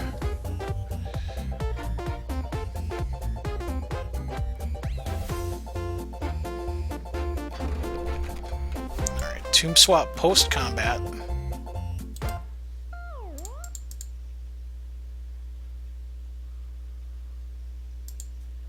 Pulls back the Priest. We have another Lackey. So I would bet that this is going to get through. But we'll take that trade if they're willing to do that. Okay, that gets through.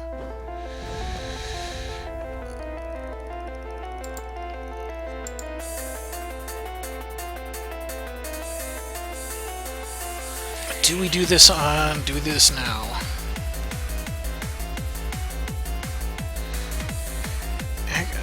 Do I even care at the moment? I mean, that's going to lock down that, but so what? No, I actually think I'm going to Eager Lackey. And then I'm going to go ahead and break that half of the combo.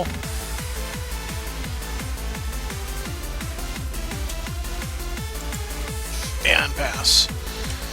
Alright, so we have a Mistlord we can't afford, we have a Koru Infiltrator we can't afford, and we have a Surging Wildfire that we cannot afford. But if we draw another Shard, things are going to be great.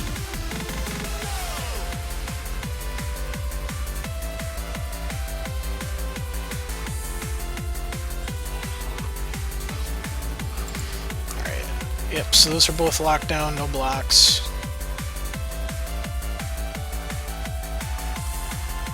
There's the Priest, but that costs 1, so... Wow, that costs 1 per. That's gonna be real bad. Do we need to worry about our health? Or is it too early to really be worried about that? That's a Spooter Egg. And no shards. But at least that's something we can make cheaper. So that can't hit the Arendelle Monk, because Spell Shield.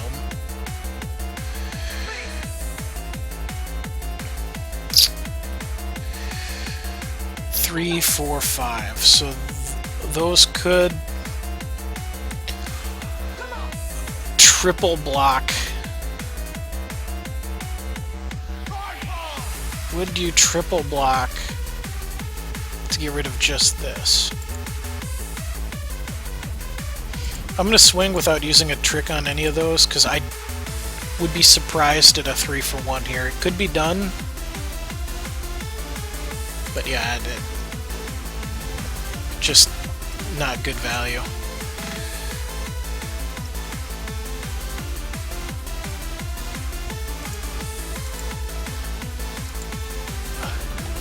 I'll Pyre Strike that before things can get locked out.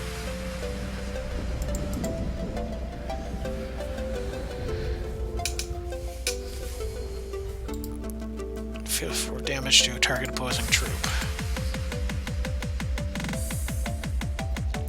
Okay, so this would be 5 damage if they all swing. Put us down at 11. Only 1 swing, so we'll take that 3.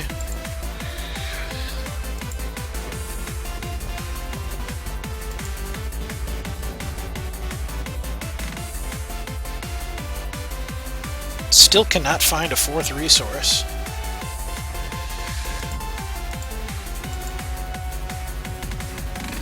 go ahead and swing with that 5. Okay, now there's a block. Goes ahead and sacrifices it for more eggs. Fire in the hole is only up to 2.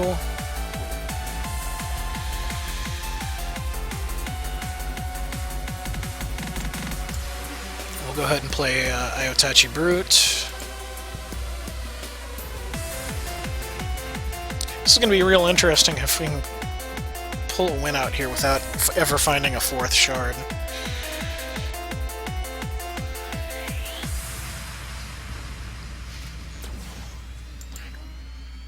Well, that's a bummer. That's going to be a lot of spooter eggs.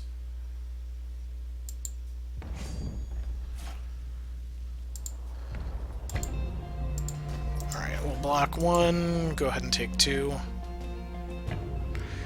Also means Mistlord's probably never going to get to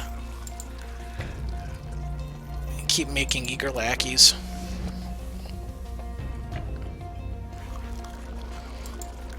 Alright, so we have so many eggs.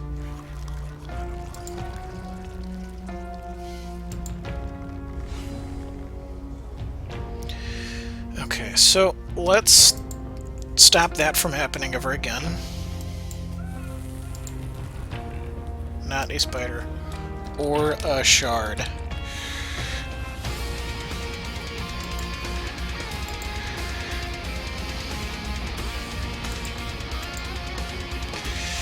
And swing with those. Which now makes fire in the hole up to 4. Does do the double block. Alright. Flying meat chips all in on us hitting the spider train now. Literally all in.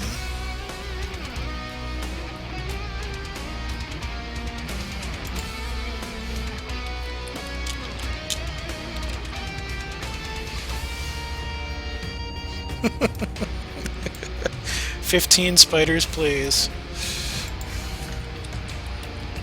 Dreams lived.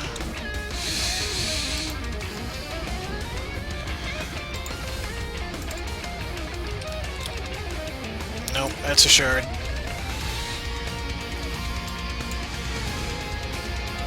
Surging Wildfire finally gets to hit the table.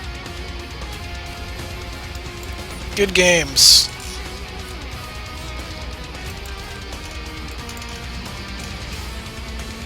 So we'll go ahead and close that out. Just could not... That combo was so good. So many spiders. But they just didn't want to... They just didn't show up.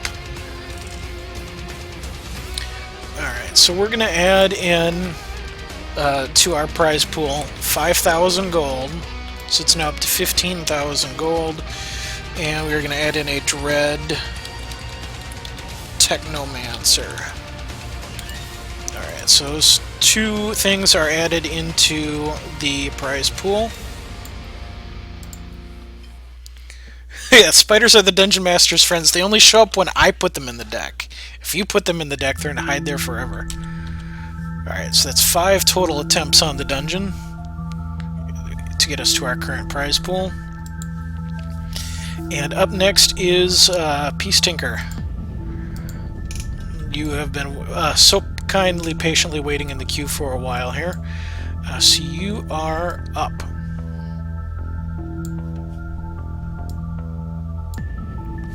And if there's anybody else watching the show that has not had a single run at all at the dungeon yet tonight, and you have decks that are eligible, please let me know that, because I would like to include new participants, if possible.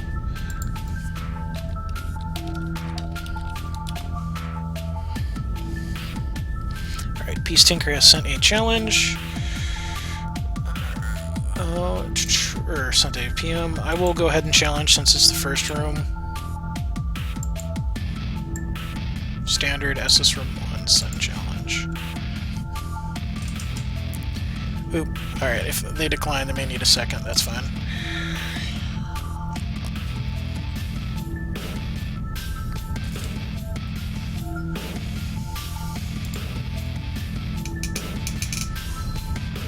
Silver Standard Room 1. Let's go.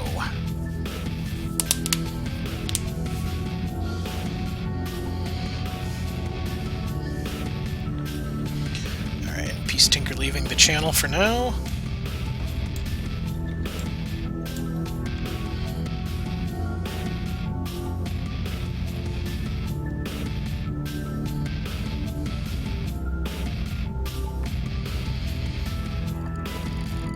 Alright, so no troops, but we have some shards, we have some setup, and we have some removal.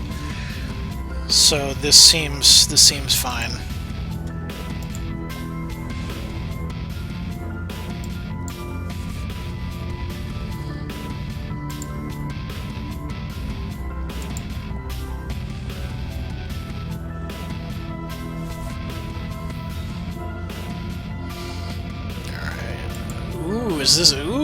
Is this a blood?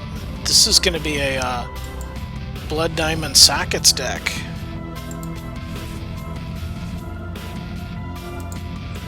Probably evasion, probably with the evasion gem on them.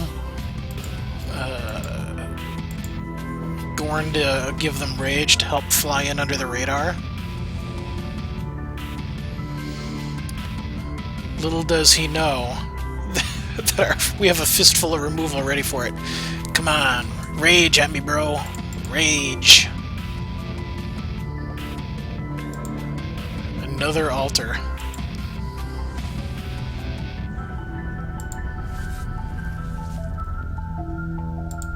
Alright, so we have a hand where we can do nothing but kill his toys. So for now we just have to play a shard and pass. Next turn we may also have to play a shard and pass. Which is what we're going to end up doing. But hey, next turn we can play a Burly Botanist.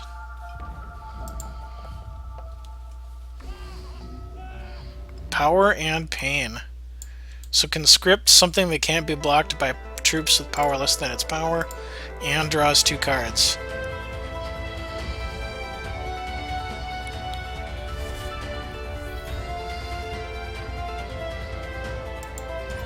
Oh, that's definitely all about the sockets. Grimskull Tactician. When another socketed troop enters play, you may exhaust things.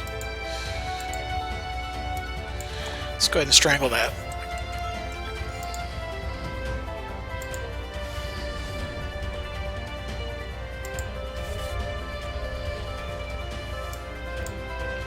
And give ourselves a Burly Botanist, and go ahead and pass the turn.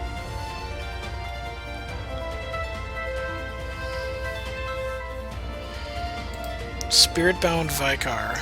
+2 defense. Other socketed troops you control have +1/+1. All of the sockets. And it's also too big for Explosion to take out.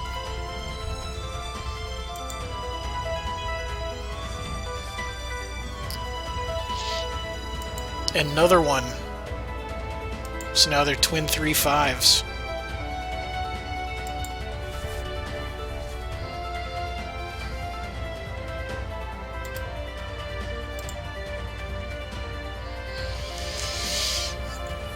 Alright, so we can officially Explosion for days.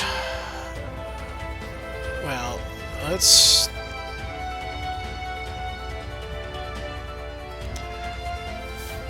Do we want to get delayed gratification on that? I think we do.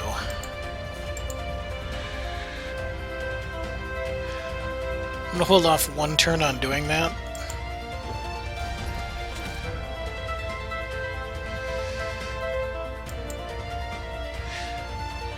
Because I want to see if these swing. And how many blockers we have to deal with on the next turn.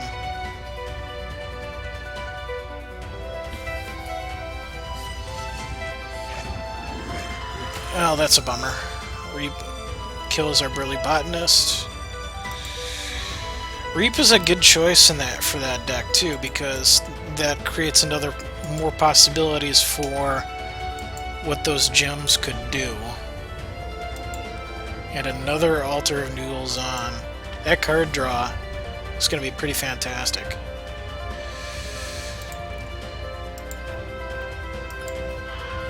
I think we want to go Butcher.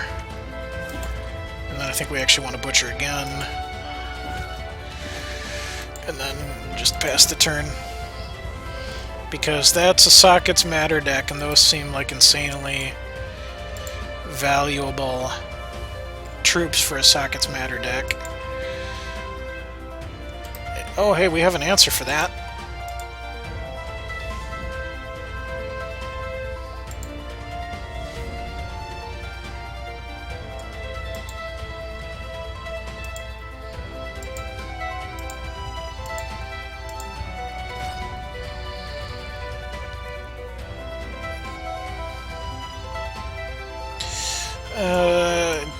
The charge power is not going to make a difference there. Not worth using it for like a single point of damage.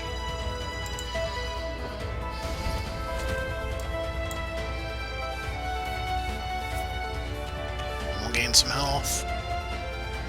I think this is one of the better performances this deck has had. Although I'm not drawing really much for threats. I mean, we have that. And we've drawn one card that's not removal so far. And the Botanist. It's actually kind of hilarious.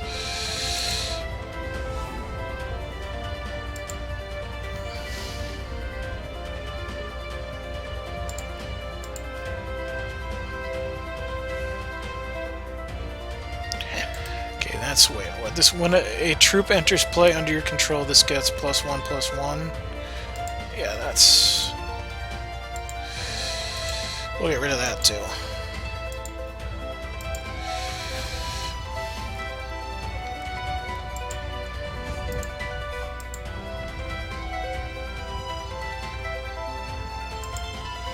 But he's got 3 Effigies of Nulzon coming. I mean, eventually they're going to show up.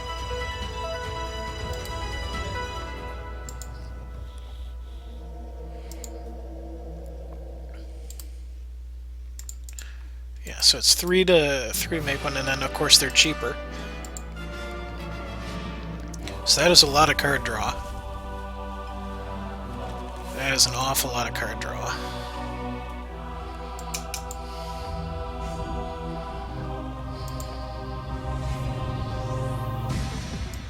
Alright, there's a Burly Botanist. So we have a troop out.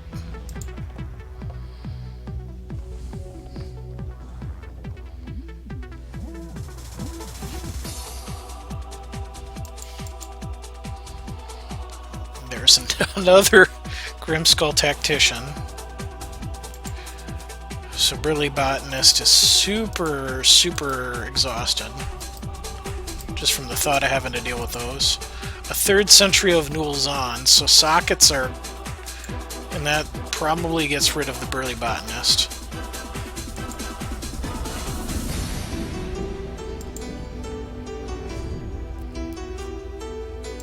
Yep, so there's 5 damage.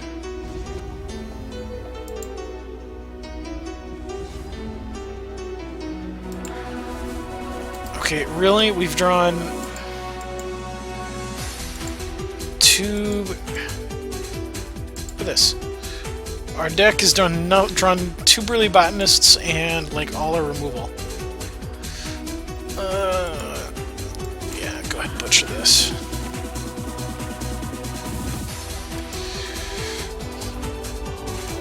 End the turn. Finding all the removal, but none of the troops.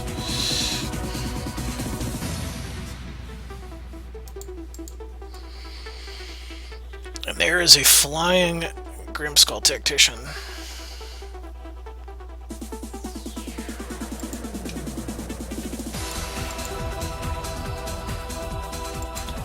"11 cards in hand. And with all 4 Centuries of Nulzon out. It's now socketed stuff. That card's free, right? Create a socketed, Or Conscripta... No, wait, it's probably not socketed. It just has the socketed power.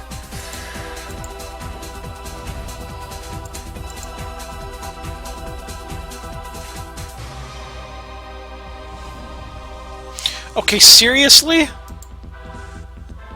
All of the... How does this work? All of the removal, none of the troops.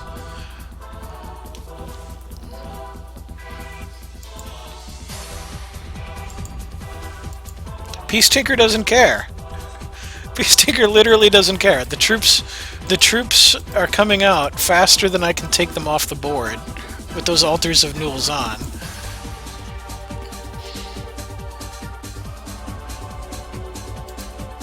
So at 1, 2, 3, we're holding our 4th Explosion, and we've used 3 Butchers.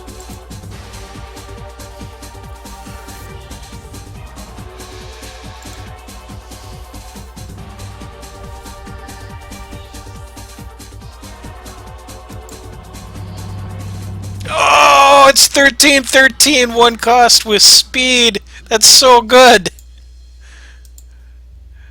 That's so good.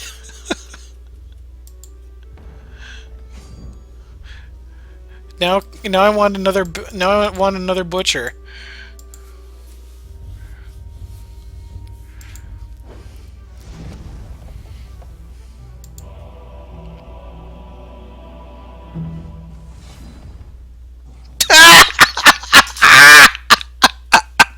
Can't draw a troop.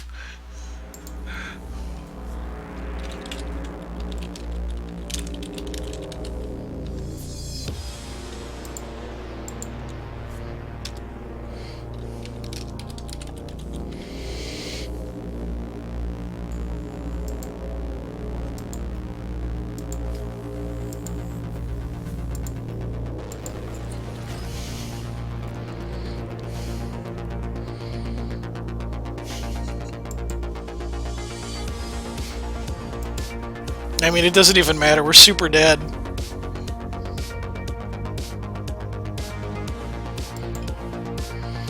I literally drew, like, every single piece of removal in this deck. And not a single one of the troops. That's 1, 2, 3, 4, 5, 6, 7, 8, 9 pieces of removal, 2 troops.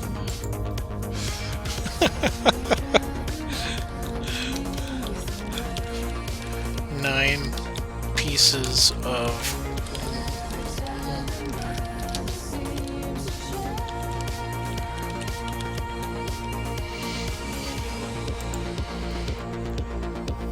That's just dumb.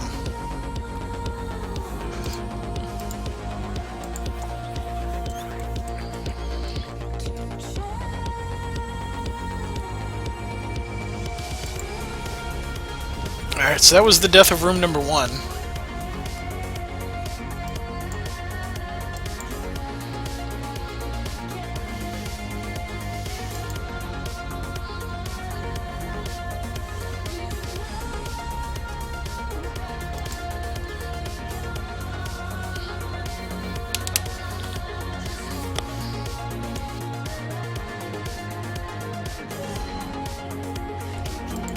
Alright, on to room 2.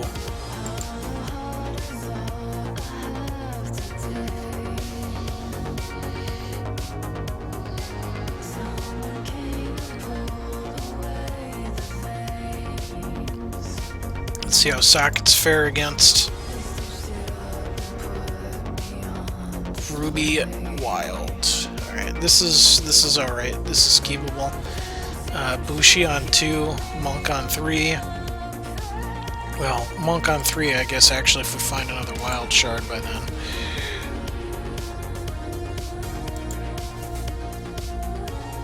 Most of the way towards the Tempestuous Blade Dancers. Which, these guys remain one of my favorite uncommons in the game. Just Speed Crush Steadfast for 5. Sign me up.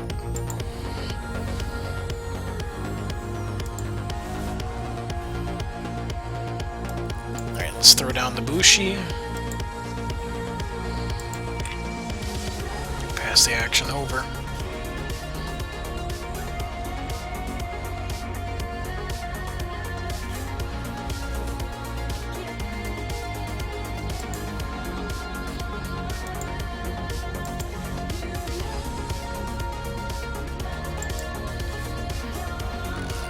so we need a few more resources, but we're going to go ahead and Void, get that out of here pre-combat, to blaze the path for Determined Bushi, and help make Iotachi Brood cheaper. So worst case scenario, that's playable next turn.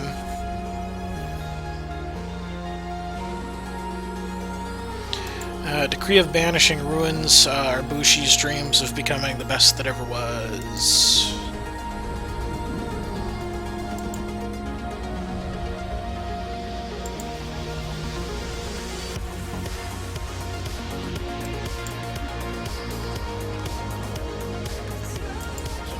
Is this going to be another game where this deck can't get to 4 shards? That would be sad. Immediately strangled.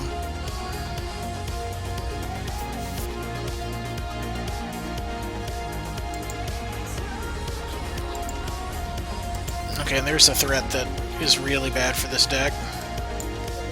So, can't find shards.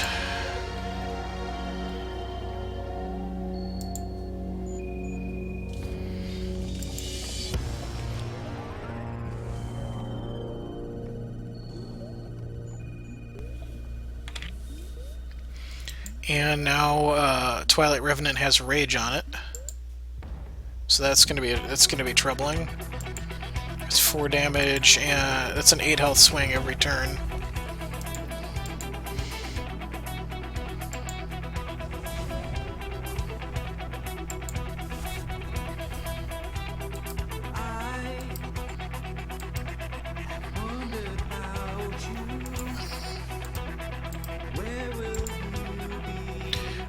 Neither of these is particularly good. Well, we'll just go ahead and throw that one out.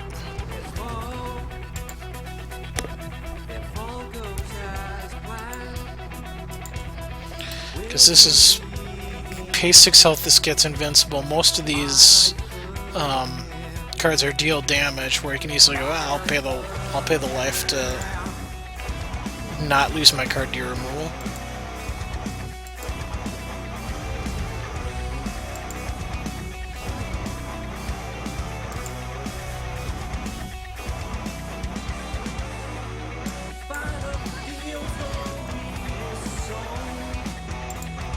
Tempestuous Blade Dancer's probably just too little too late.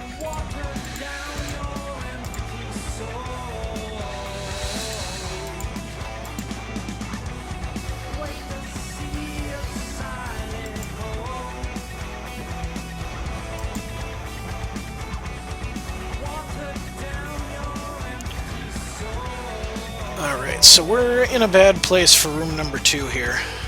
And I think I might need to take a quick AFK after this match. I hate to stop mid-run, but we'll see. Might need a couple minutes. And there's a Reap on the... Okay.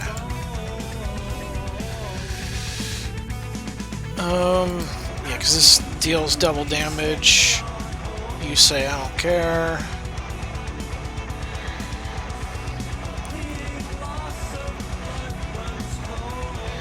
This doesn't change anything.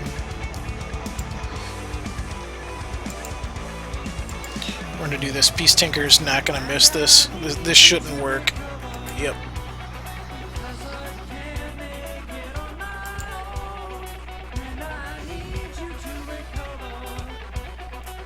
Alright, and just playing out the Tempestuous Blade Dancer wouldn't have done anything. Our only hope was to play that and hope that Peace Tinker misplayed there. He did not. So that room has fallen. Alright, so now it's time to pull up the map. Peace Tinker has the option to either take the left fork and go into unexplored territory with room number 3, or take the path he saw Birthing Potter try and go to room 5.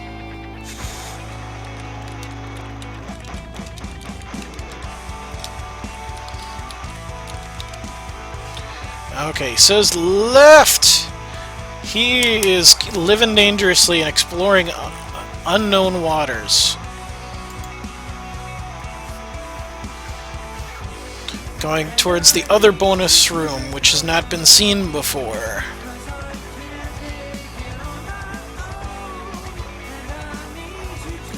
Alright, new deck.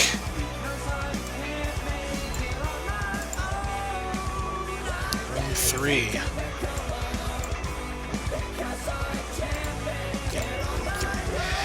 Alright, so take notes if you are watching at home.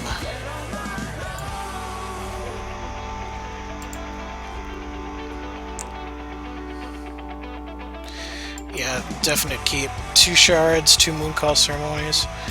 Boldly going where no adventurer has gone before. That is correct. Nobody has challenged this deck yet, so Peace Tinker is going to be the very first person to take a crack at it.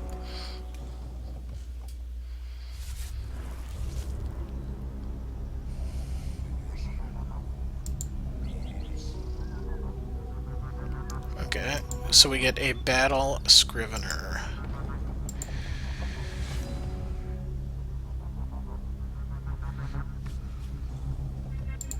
Let's play this. No conscripts!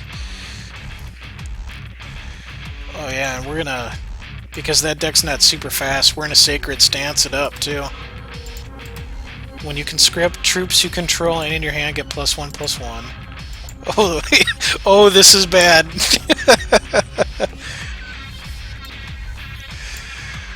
No.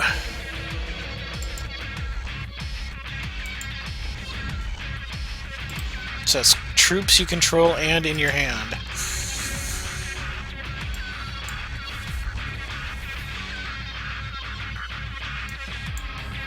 So let's go ahead and get the Battle Scrivener out there.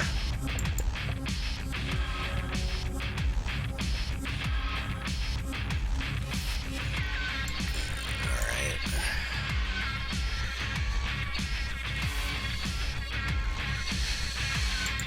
Yeah, go ahead and lock it down. I get 3 health when it...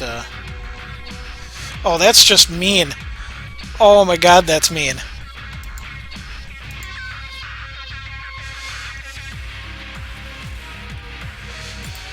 Ardent Crusader. +1 and Crush.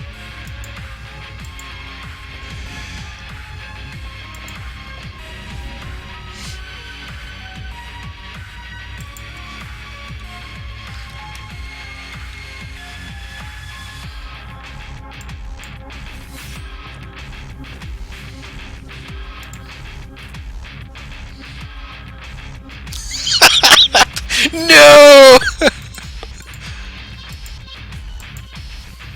2 cost, 6/5 Ardent Crusader with Crush. It's just hilarious. If you're me. If you're on Peace Tinker's side of the board, it's probably like, what the hell, man? Venturing into the land of conscripts.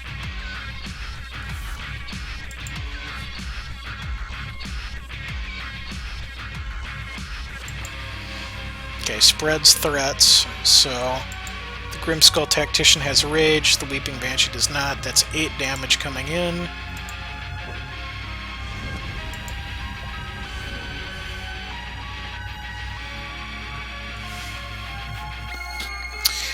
Is it better to void a threat or conscript again?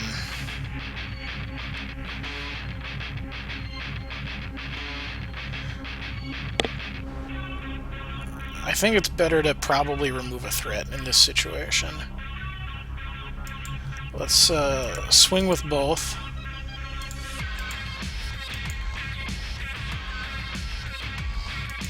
And Rob, if you happen to be in chat, thanks for the host.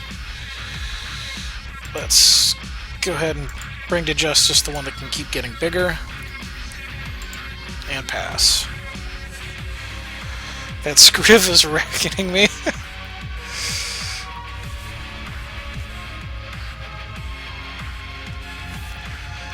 Alright, another Grimskull Tactician.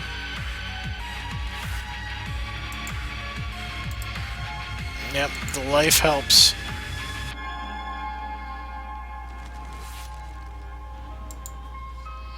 The life helps because otherwise the beats would be strong. That's 6 damage.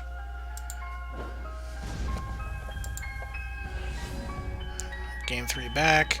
Oh, look, a Blessed Scout. But we can't find a 4th shard. Now this, other socket troops you control have +1/+1. I think we still want to get rid of that.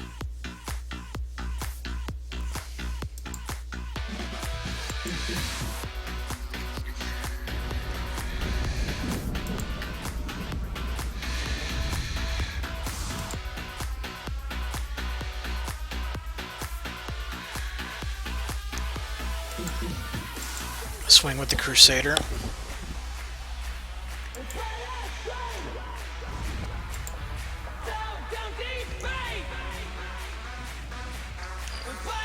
Alright, we can block 1 threat as is unless another Spirit Bound comes out.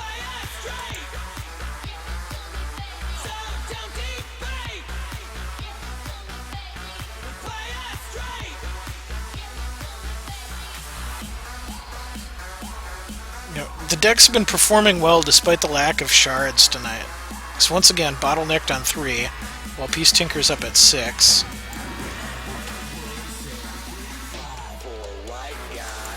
And there goes the Crusader. Oh my goodness. To pull target troop with cost 2 or less from your crypt to your hand. We can bring that back. We can bring that right back. If we had a 4th shard, which we don't. Just realized there's a hitch in that plan. Never punished.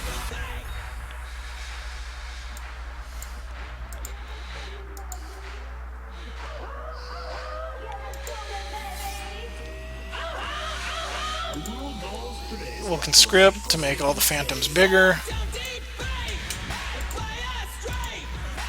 Swing with that, because we'll get the health.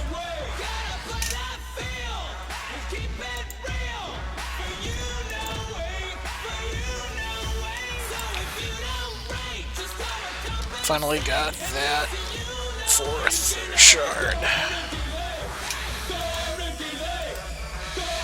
This deals 1 damage to target champ. Oh my god! That can hit that. And then you have to make the choice of, are you going to pay 6 health, or...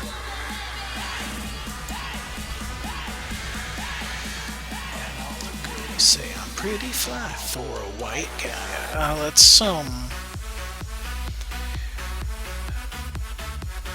So this could take out a couple things.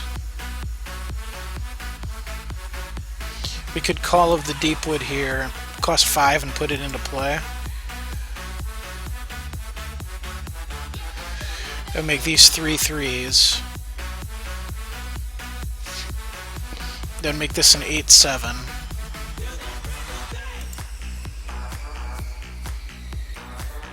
Let's keep making everything bigger. And hope we don't lose our whole hand. Lorenzo. God, the hits! The beats, man.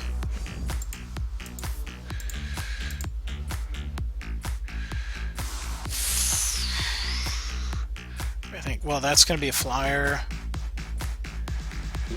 3/3/3. We're going to hold 2 in reserve. The conscript hits are just savage.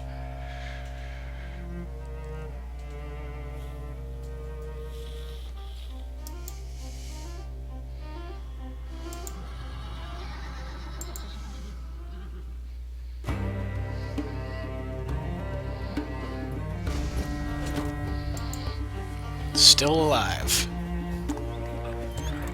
Strangles the Crusader. Bye-bye, Crusader, you served me well.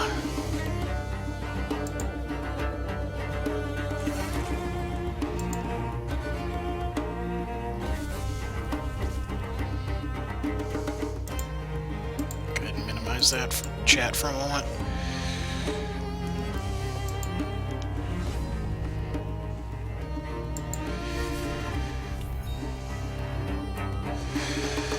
And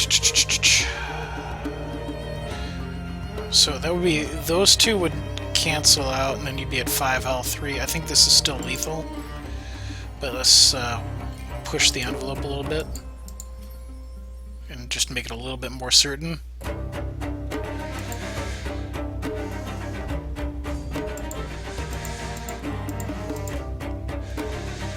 I think that just does it though.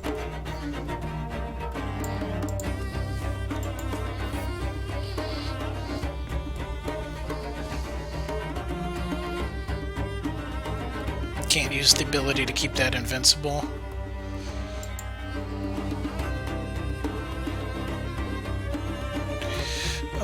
Yeah, we're gonna kill the thing that makes other things bigger. Man, those conscripts were real. Those were some absolutely savage hits. Good games.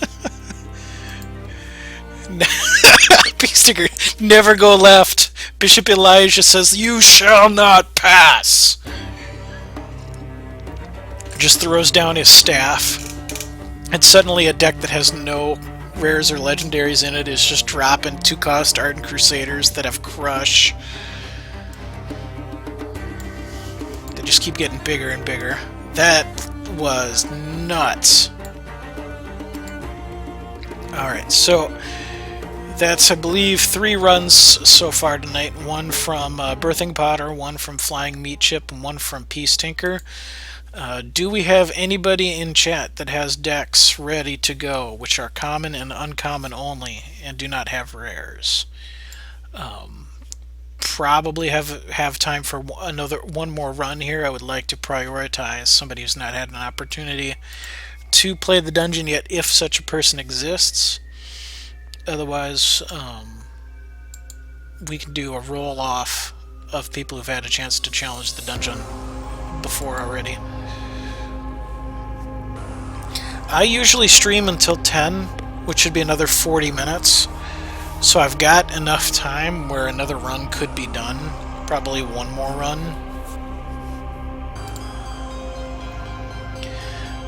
But nobody so far has spoken up who hasn't already challenged at least once tonight. And so I'm waiting to see if there's anybody else that wants to go and has not had a go yet. Otherwise, we'll make decisions on who rolls from the people who are here. Alright, so we need to pull up the... I'm pulling up the prize list again. I'm going to add another Scars of War booster into the prize pool, so there's now 4. And then I'm going to also add another rare in Buzz Tech Innovator.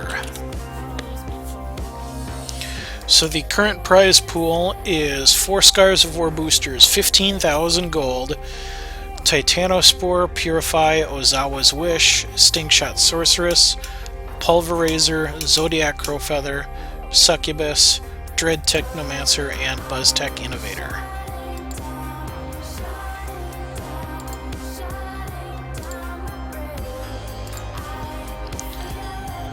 Alright. So I think anybody new who hasn't spoken up yet probably would have done so by now. So how do we decide who goes next?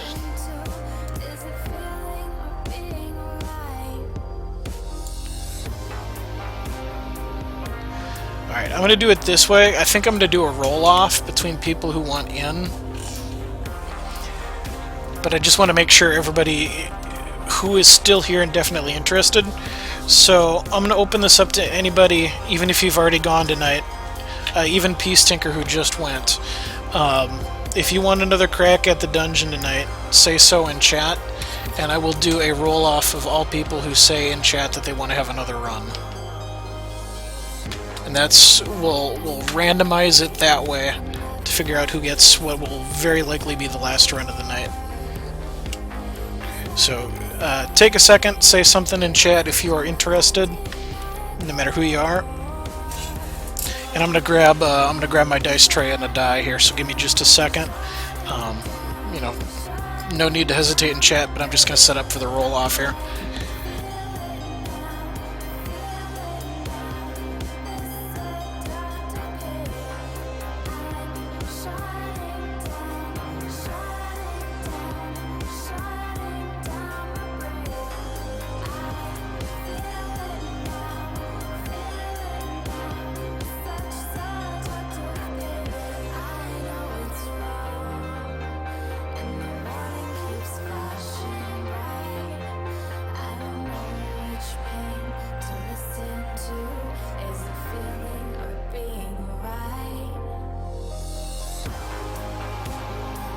Actually, not sure what kind of dice I would want to use for this. Well, Peastinker, I'm surprised you're the only one who's spoken up so far. If you're unopposed, there may not need to be a roll-off.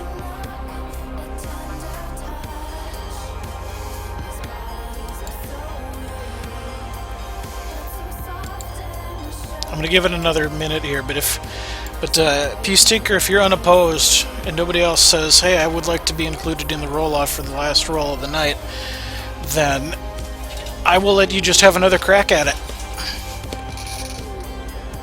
I usually do not let the same person run the dungeon twice in a row without at least one person acting as a combo breaker. But when we're talking what I intend to be the last run of the night, if there's no other competition, then I don't see any reason why you couldn't play twice in this situation.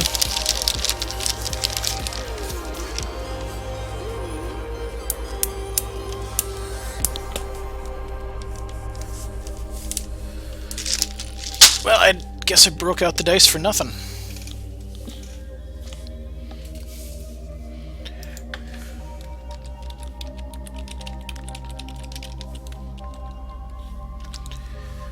Peastinker it is. Just saying it in chat to mark an official cutoff line because there's probably a delay in the neighborhood of 10 to 15 seconds. But I gave people several minutes to say, hey, I want to be the last person for the night. Peastinker's the only one who spoke up, so you get another crack at it. You do have to start over from room 1. You probably knew that, but just to be sure, you gotta make it as a complete run. They had a couple, I guess a couple people just had to go for the night, but that's all right. It's good for you. It means you don't have to. You have no competition. And at the end of the night, I'm going to tweet out what the current prize pool is. Ugh, sorry to hear that, Birthing.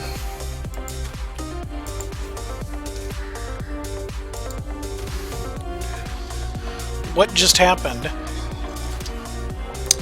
Your delay has to be insane.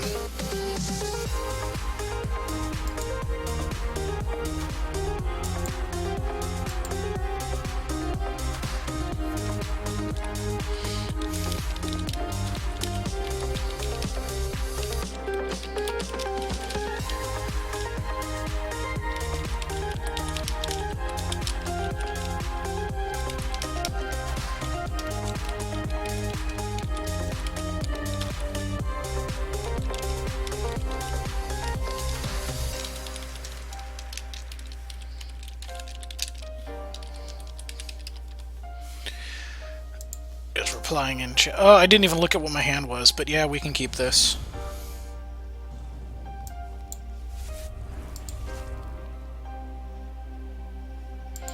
But yeah, sorry, Birthing, I certainly was not in any way trying to exclude you.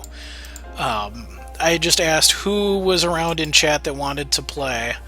Peastinker replied, I waited several minutes for anybody who was new, who hadn't run the dungeon yet, and then I opened it up to everybody. I said, okay, I don't care if you've had a run or not tonight already or not. If you want to play, let me know.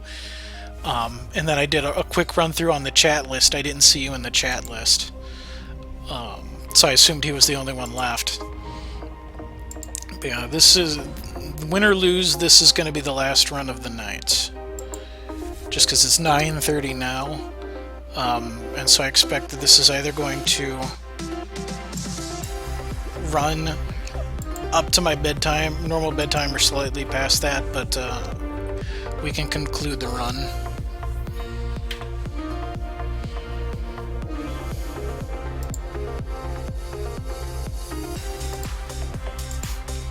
Okay, let's see here. We've got 6 failed attempts on the dungeon. Yeah, and I think you constitute 3 of them.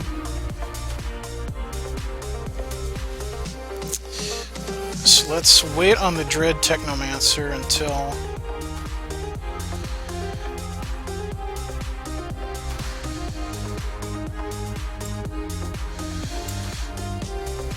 I want the Shoku's Garden now, actually.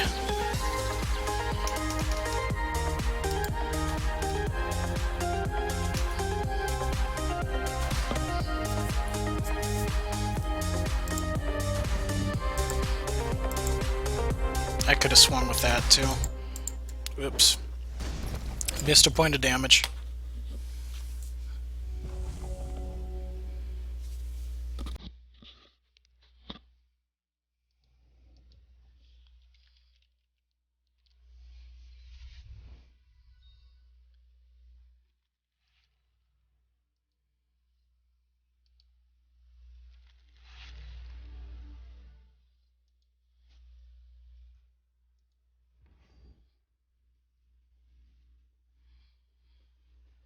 Okay, so yeah, that's exhausted, but that's not really going to be any damage coming in.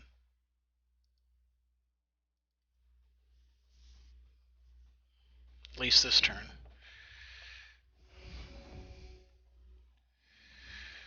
Alright, hey look, we're getting troops this time.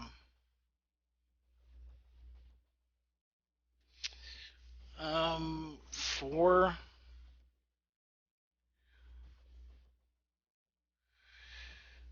And we can scourge. Wait.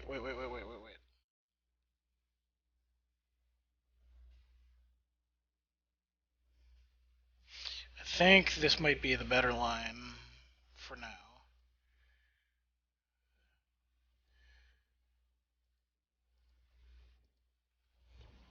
So that should give me the 6th shard.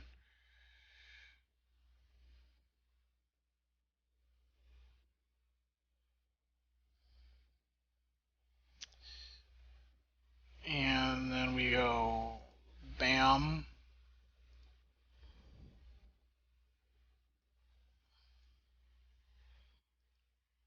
Swing with all of those.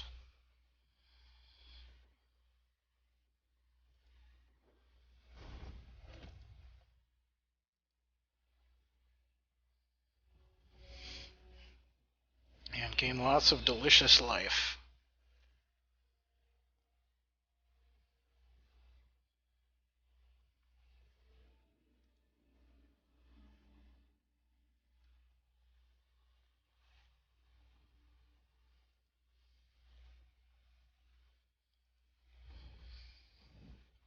That guy's just annoying because he's too big for explosion. So that's 4 damage in the air.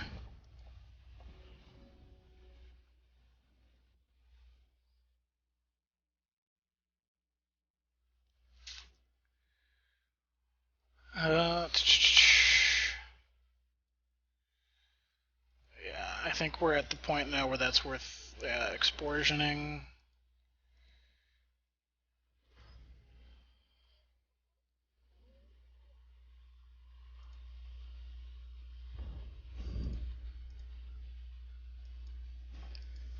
We swing with the team, less the botanist.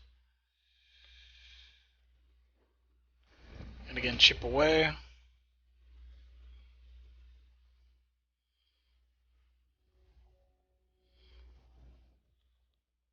Bulky would be a good finisher if we can ever get up to 6.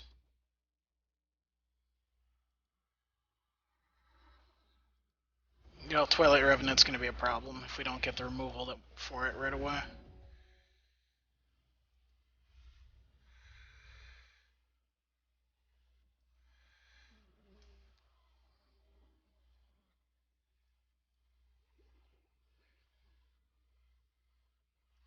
It's also really annoying with Dreadlings because It won't block that now, but if that gets any kind of a buff on it, then go ahead and block Dreadlings all day.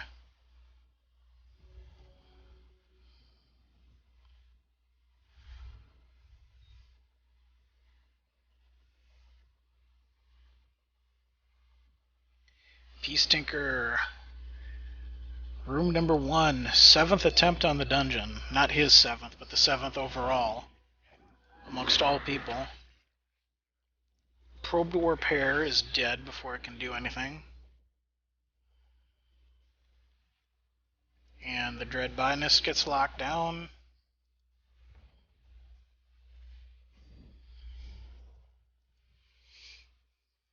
Well, so far I'm happy with where this deck is positioned in the dungeon. It seems like a reasonable first deck. It's doing some cool things. It puts on a good show, but people are also getting past it, so it's not like a welcome to the dungeon, you're dead. Better luck next time. So I wouldn't want the first deck in a dungeon to just be annihilating everybody. They're supposed to start easy and then get harder. And so this one seems to be doing an okay as the entry deck.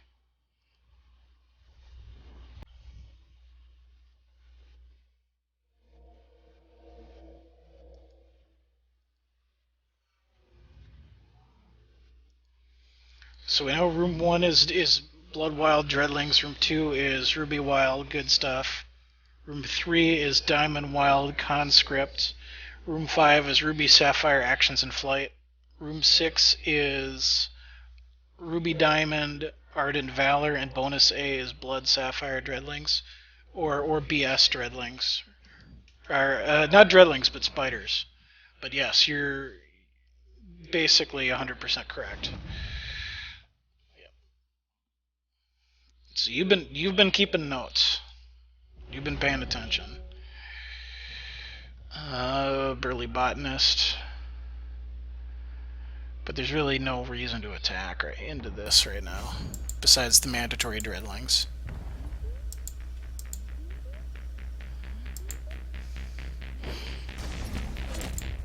I'm not even sure Bulky's good enough to help us in the face of a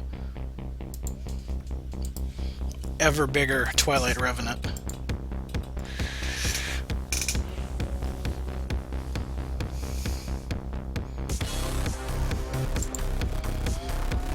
That is an 8/8 speed.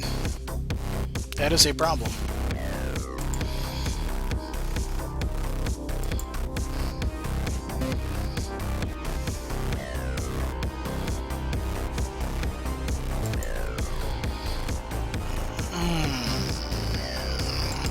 So sacrifices have to be made.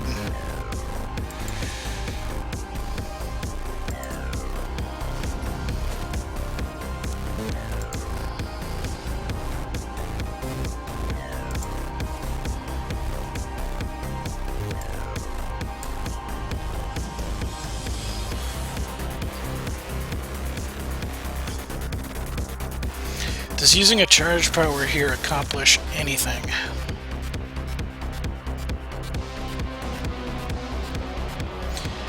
Not really.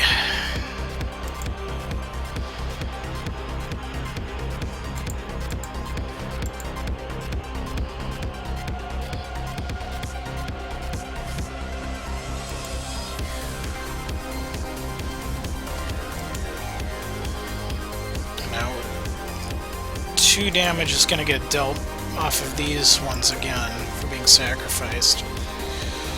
But it's not that big a deal to Peace Tinker.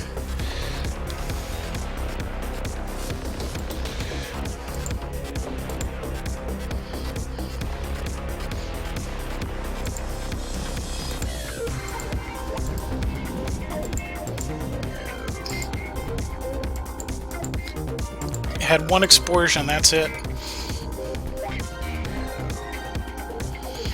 Last time I got all the removal, this time none.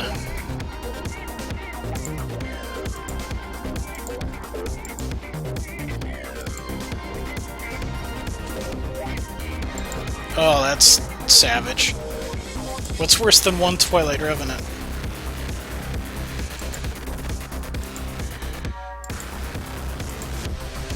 Two Twilight Revenants. You take one down, you pass it around. Just gonna go ahead and use that.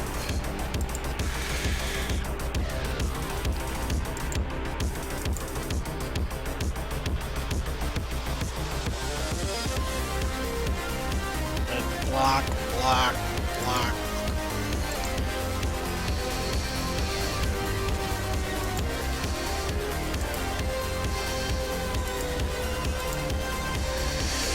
Yeah, we're hurting because we don't really want to take that 8 every single turn. And we still have another Enraged Twilight Revenant to deal with. So that's 8, 9, 10, 11, 12, that's 16. But we continue to die a slow death.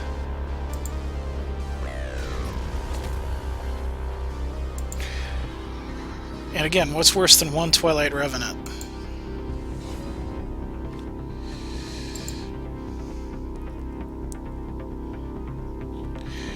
So we are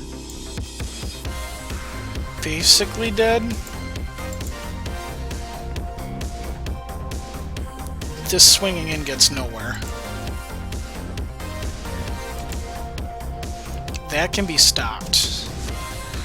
But otherwise, that's 3, 7, 11, 14.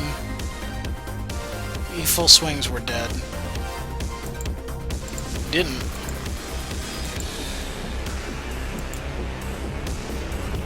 Missed lethal there, because I could only block one of those 2 troops.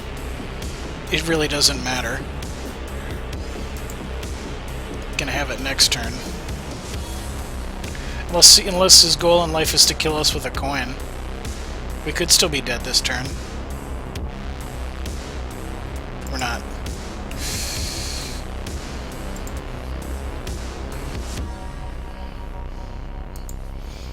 But we are now, so we're in a bonsai charge. For the Emperor! He's got 41 health. Yeah, I'll take the 4.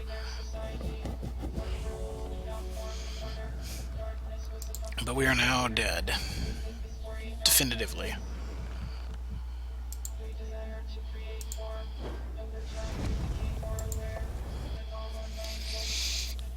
Alright, that is room 1. So up next is room 2. And I'm going to go ahead and take a wild guess that if room 2 falls, Peace Tanker is going to go right this time. Instead of having another go at blasting down the left path through conscription. Alright, so we are now at the Silver Sapphire room 2.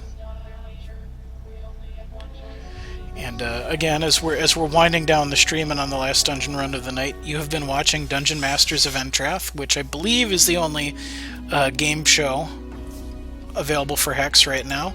Greetings, Greedy Jawa. Glad to have you dropping in. I'll keep this. We stream every Wednesday night. I start at 5 p.m. Pacific, which is 7 p.m. for me in Minnesota. Stream for about 3 hours. I take on the role here of your Dungeon Master and host of the show, and build decks of various rules, which you as the viewers can challenge. If you win, you win the grand prize. If you lose, the grand prize gets bigger, and we have the next person, entered the fray. The current dungeon is called the Silver Standard Dungeon. To be eligible to compete in this dungeon, your deck must be standard legal, so only the most recent 4 sets, and you cannot include any rare or legendary cards. So it has to be common and uncommon only. Standard warning is that the Dungeon Master does cheat, and you will see rares and legendaries used with care in these decks. They are meant to fill the role of AI-only cards, and so they're used, you know, very carefully in that function.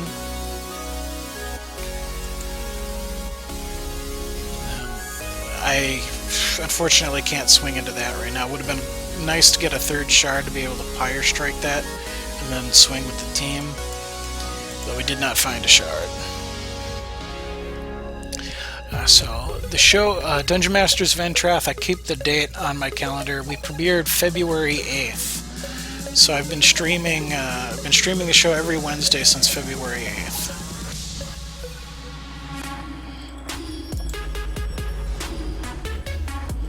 Oh man, this deck in particular has had so much trouble finding the shards tonight.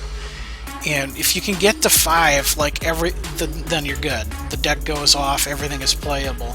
But to even get 3 and 4 has been a struggle for this deck tonight. This particular deck I don't think has any answers to Twilight Revenant. So this is a good position to be in for Peace Tinker. And a very bad position for us, because it's not easy to erase. So this is deal 4 damage to target opposing troop. If this would die, void it instead. Oh man, so those things are now too big for Pyre Strike. As is, Pyre Strike isn't going to hit this because he can pay 6 health to make it invincible, which he'll happily do because he can get 5 of it back on the next swing. This deals 2 damage to a troop. It might be worth just chump blocking and Pyre Striking to take one of those off the board. Feels a little bit bad because it's a 2-for-1, but it's necessary to get some threat off the board.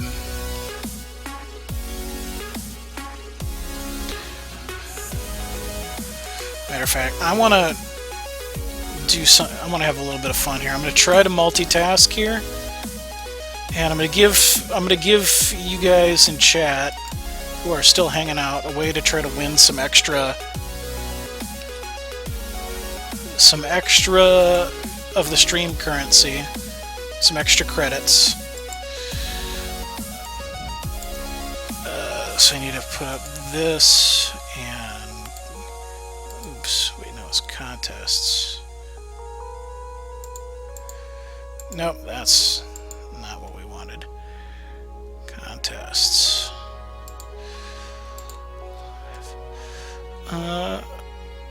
Refund and start new. And howdy swing. Just that one? Yeah, we'll take that.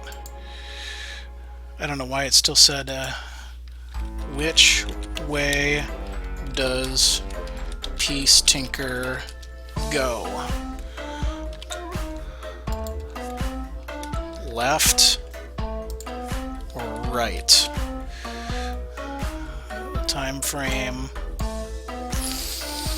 3 minutes. Actually, 2 minutes. You gotta go fast. Minimum bet, just 1.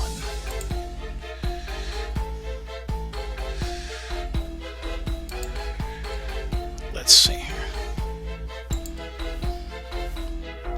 Now I want to just make sure that shows up properly on the stream. Let's edit that. Alright, so this is kind of blocking things, but which way will which way will Peace Tinker go at the end of this dungeon? Left or right? And you can press exclamation, bet A for 1. I think it shows the command there. Yeah, bet A for left, bet B for right.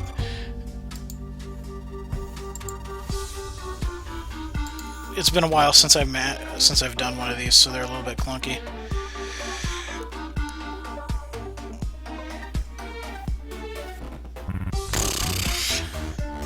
Fire strike, fire in the hole, no. Oh, hey, we've got Surging Wildfire, and we can't use its ability.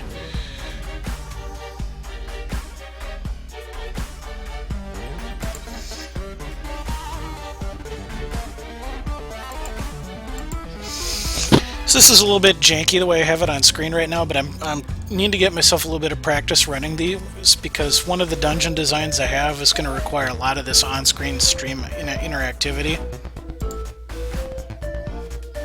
Are you excited about the new Star Wars Rebels and Thrawn being the new character? Oh yeah.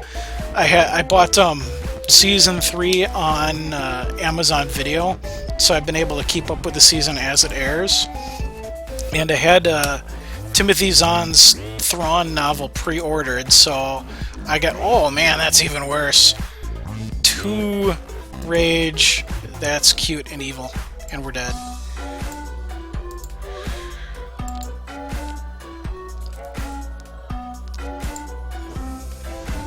Alright, so I have to take that off the screen, just on the off chance that Peace Tinker comes in, he can't see.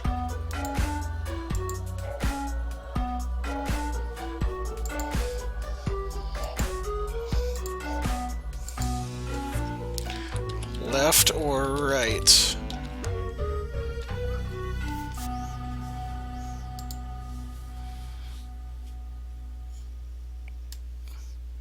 I 100% betting he goes right this time. I would have bet right. Betting which way you go? Maybe.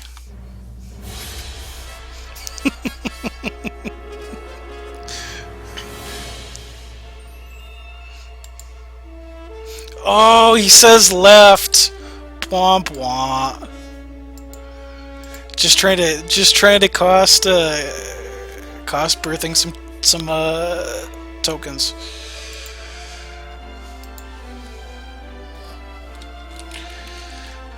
He wants revenge. Fair. All right. Challenge when ready.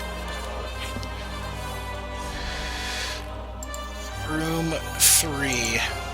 Accept.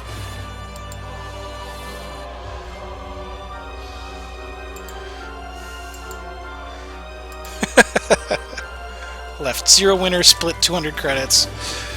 That's alright. Let's see where you're at on... You probably have way more credits than you need for how I'm, Yeah, you still, if this is accurate, you still have 390, and I haven't been doing much for ticket raffles. I need to start doing that more. I don't think that loss is going to hurt you at all, especially since it's 1 credit a minute.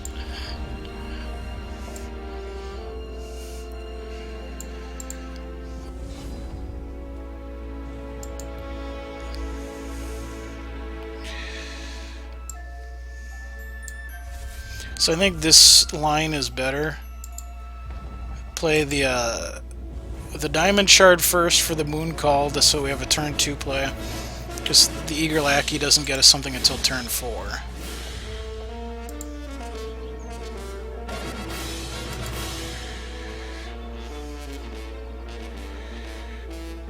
Viridian. Seriously, the conscript hits.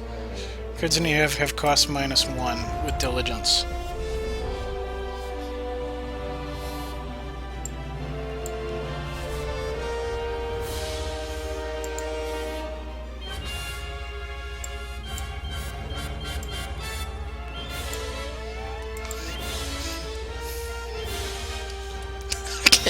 Can't stop the DM insanity.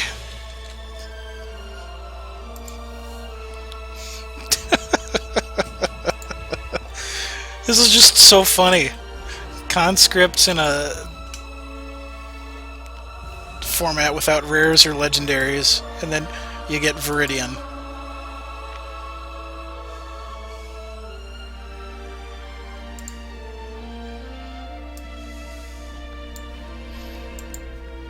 Which is going to immediately get banished, unfortunately.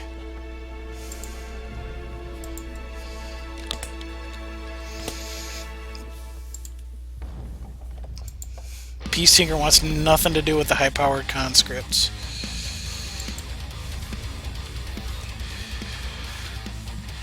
I kind of want a Decree of Banishing his Decree of Banishing. Wait, no, I can't do that. It's void target opposing troop.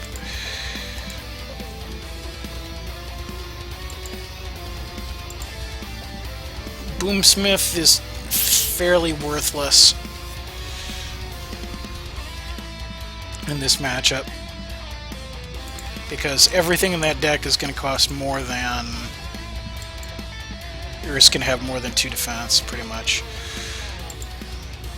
Alright, so let's play Well of Life for Wild. I think the only rarity cheat in this deck is the Threshold Fixers.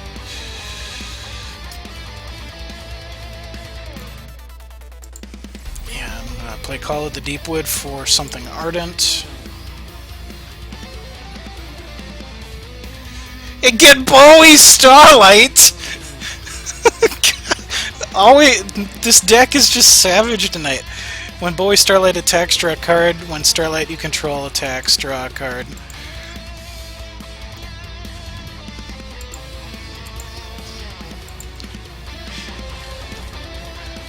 Channeling the Alu Luck.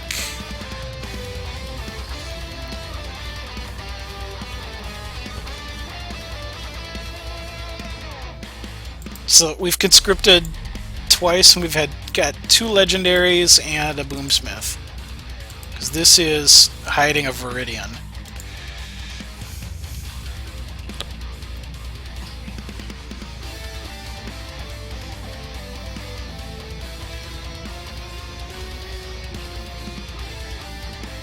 Let's see where he goes from here.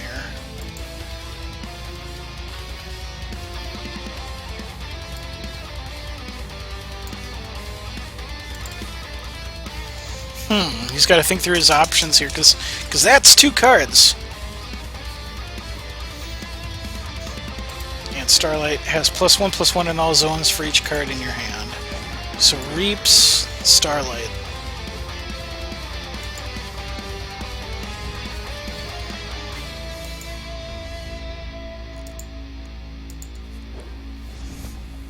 We'll let that go because we can Decree of Banishing it. Not Decree. Well, we could Decree of Banishing it, but it's better to save these for the inevitable Twilight Revenants. Actually, it might not matter because those can't be Starlight, Starbright. Please get reaped tonight.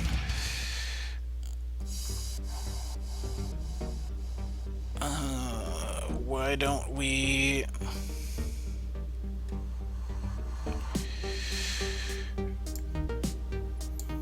Decree of Banishing it. It says it doesn't have a 5/5 big life drain thing. Swing with those. Never go left. Blessed Scout.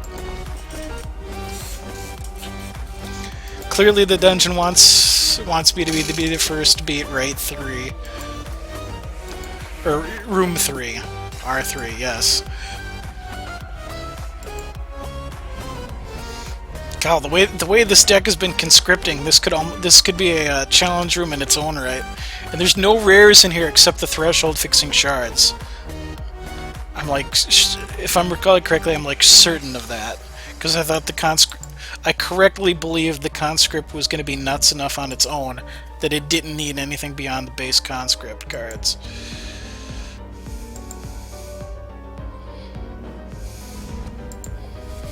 Because we've got conscript, conscript, removal, removal, conscripted, conscriptor. And we can play that. We'll go ahead and throw that down. Just stuff the board with value. Remember Peace Tinker's last words, never go left.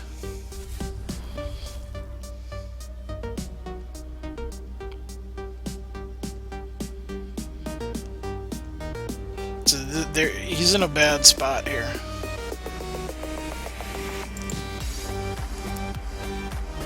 Alright, so Spiritbound Vicar. Other socketed troops have +1/+1. Drew a card off the Altar of Newell Zahn.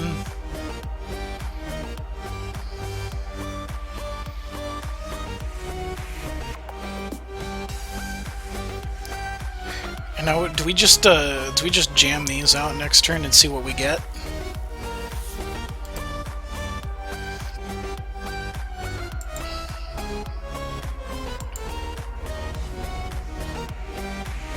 Okay, we hit Stalagmage there.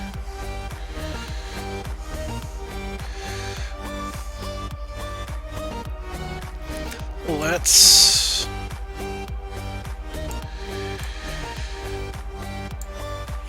do we...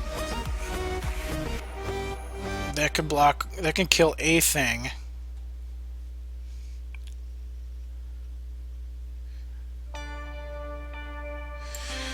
I want to swing with the team here. Strangles Bowie. Okay. This, when it's ready, is draw a card. They forgot to kind of go through and just slap the word diligence on that, because that's basically what that is.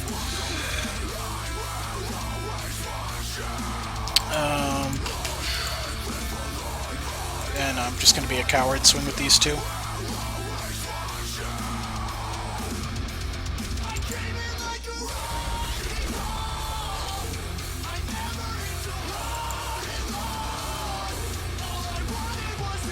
We got Ghost Feather.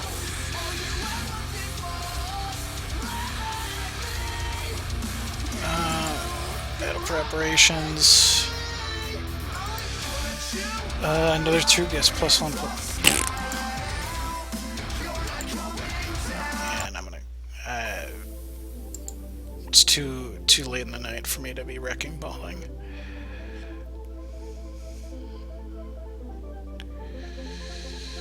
Let's jam these two out. I think I'm overthinking this. Play your Crusader now, I dare you. If only.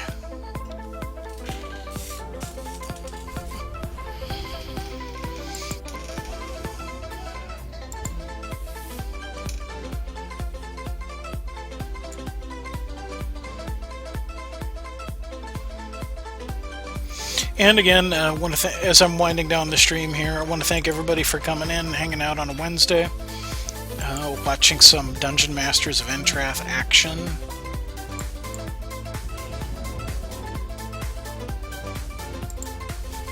I'm watching us conscript all of the things.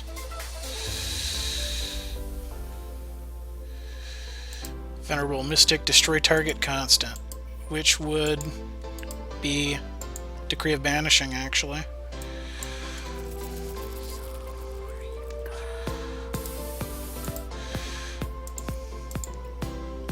I'll take that Viridian back, thank you.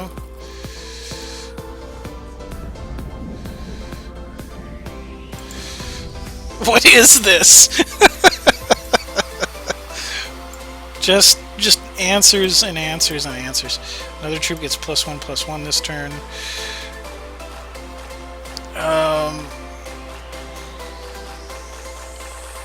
But that's 2, that's 4, those don't really survive.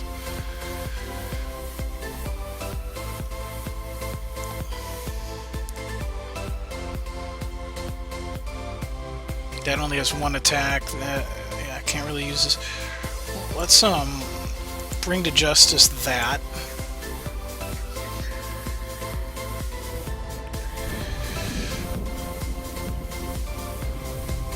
And I don't have any way to make Stalagmage exhaust, do I?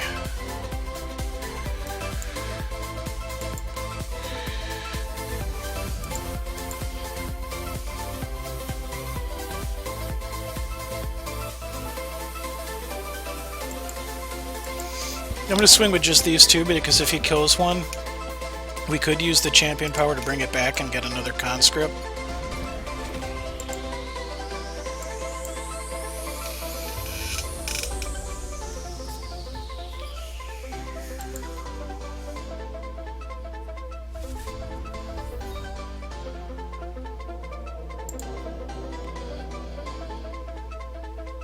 Let's see if a troop is played. Gemborn Prowler.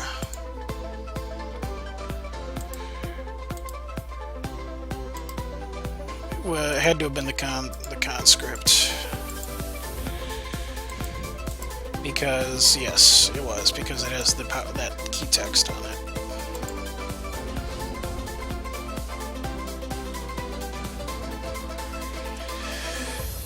Well, I think we just neutralize 3, yeah. Just Decree of Banishing takes out Gemborn Prowler.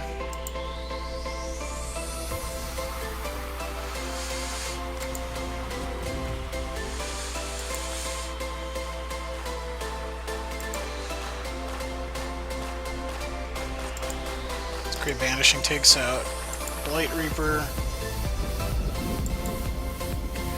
Everybody party now!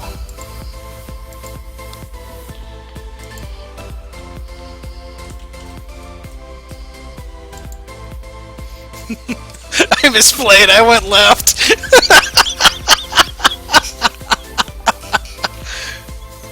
Revenge denied. That should practically be a bonus encounter with how nuts that has been conscripting. I enjoy that deck, but that deck has proven itself to be pretty darn evil. So let's pull up the prize list again. And let's see, we went through my expected prize list. I'm gonna add one more rare. Let's see here. Do I have spares of? Take out promos, sort by quantity. What do we have that's fun?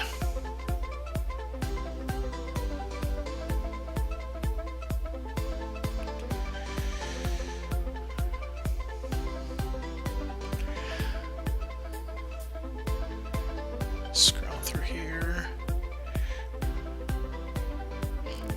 So I think for our last win of the night, being a deck that did some conscription, let's throw a conscripting card in there, and we'll throw in a Songsmith Virtuoso to the prize list. Smith, Virtuoso, and there's an E at the end of that, isn't there? There is Songsmith.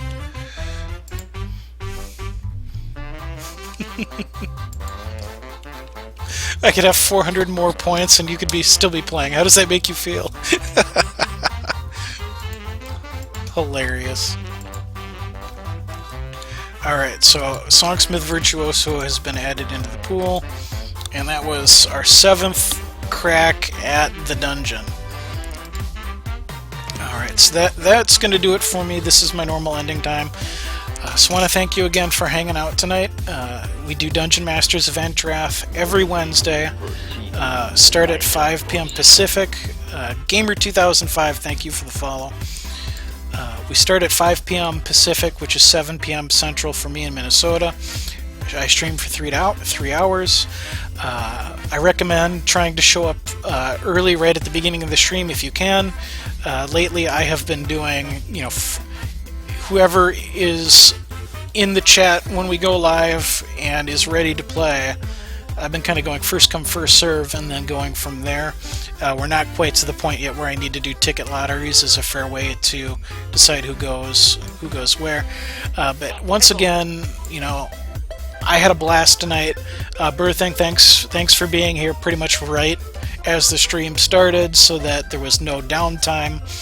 We were able to start with a run from you, and we were basically able to have people fighting the dungeon for that entire 3-hour block, which I love. No matter how big or small my viewer numbers are, for me the most important thing is just to be able to at least have a challenger for the entirety of the stream, to be able to kind of keep that experience going for the people who wish to fight the dungeons, keep the game show vibe going for the people who want to watch.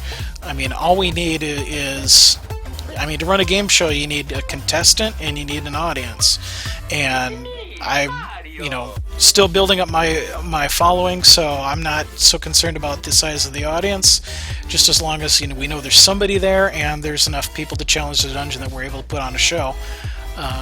It works for me. I had a blast. I hope you all did as well. The prize pool keeps getting bigger, and we'll be back at it again next Wednesday, same time, to have a crack at it. So thanks again, and have a good night, everybody.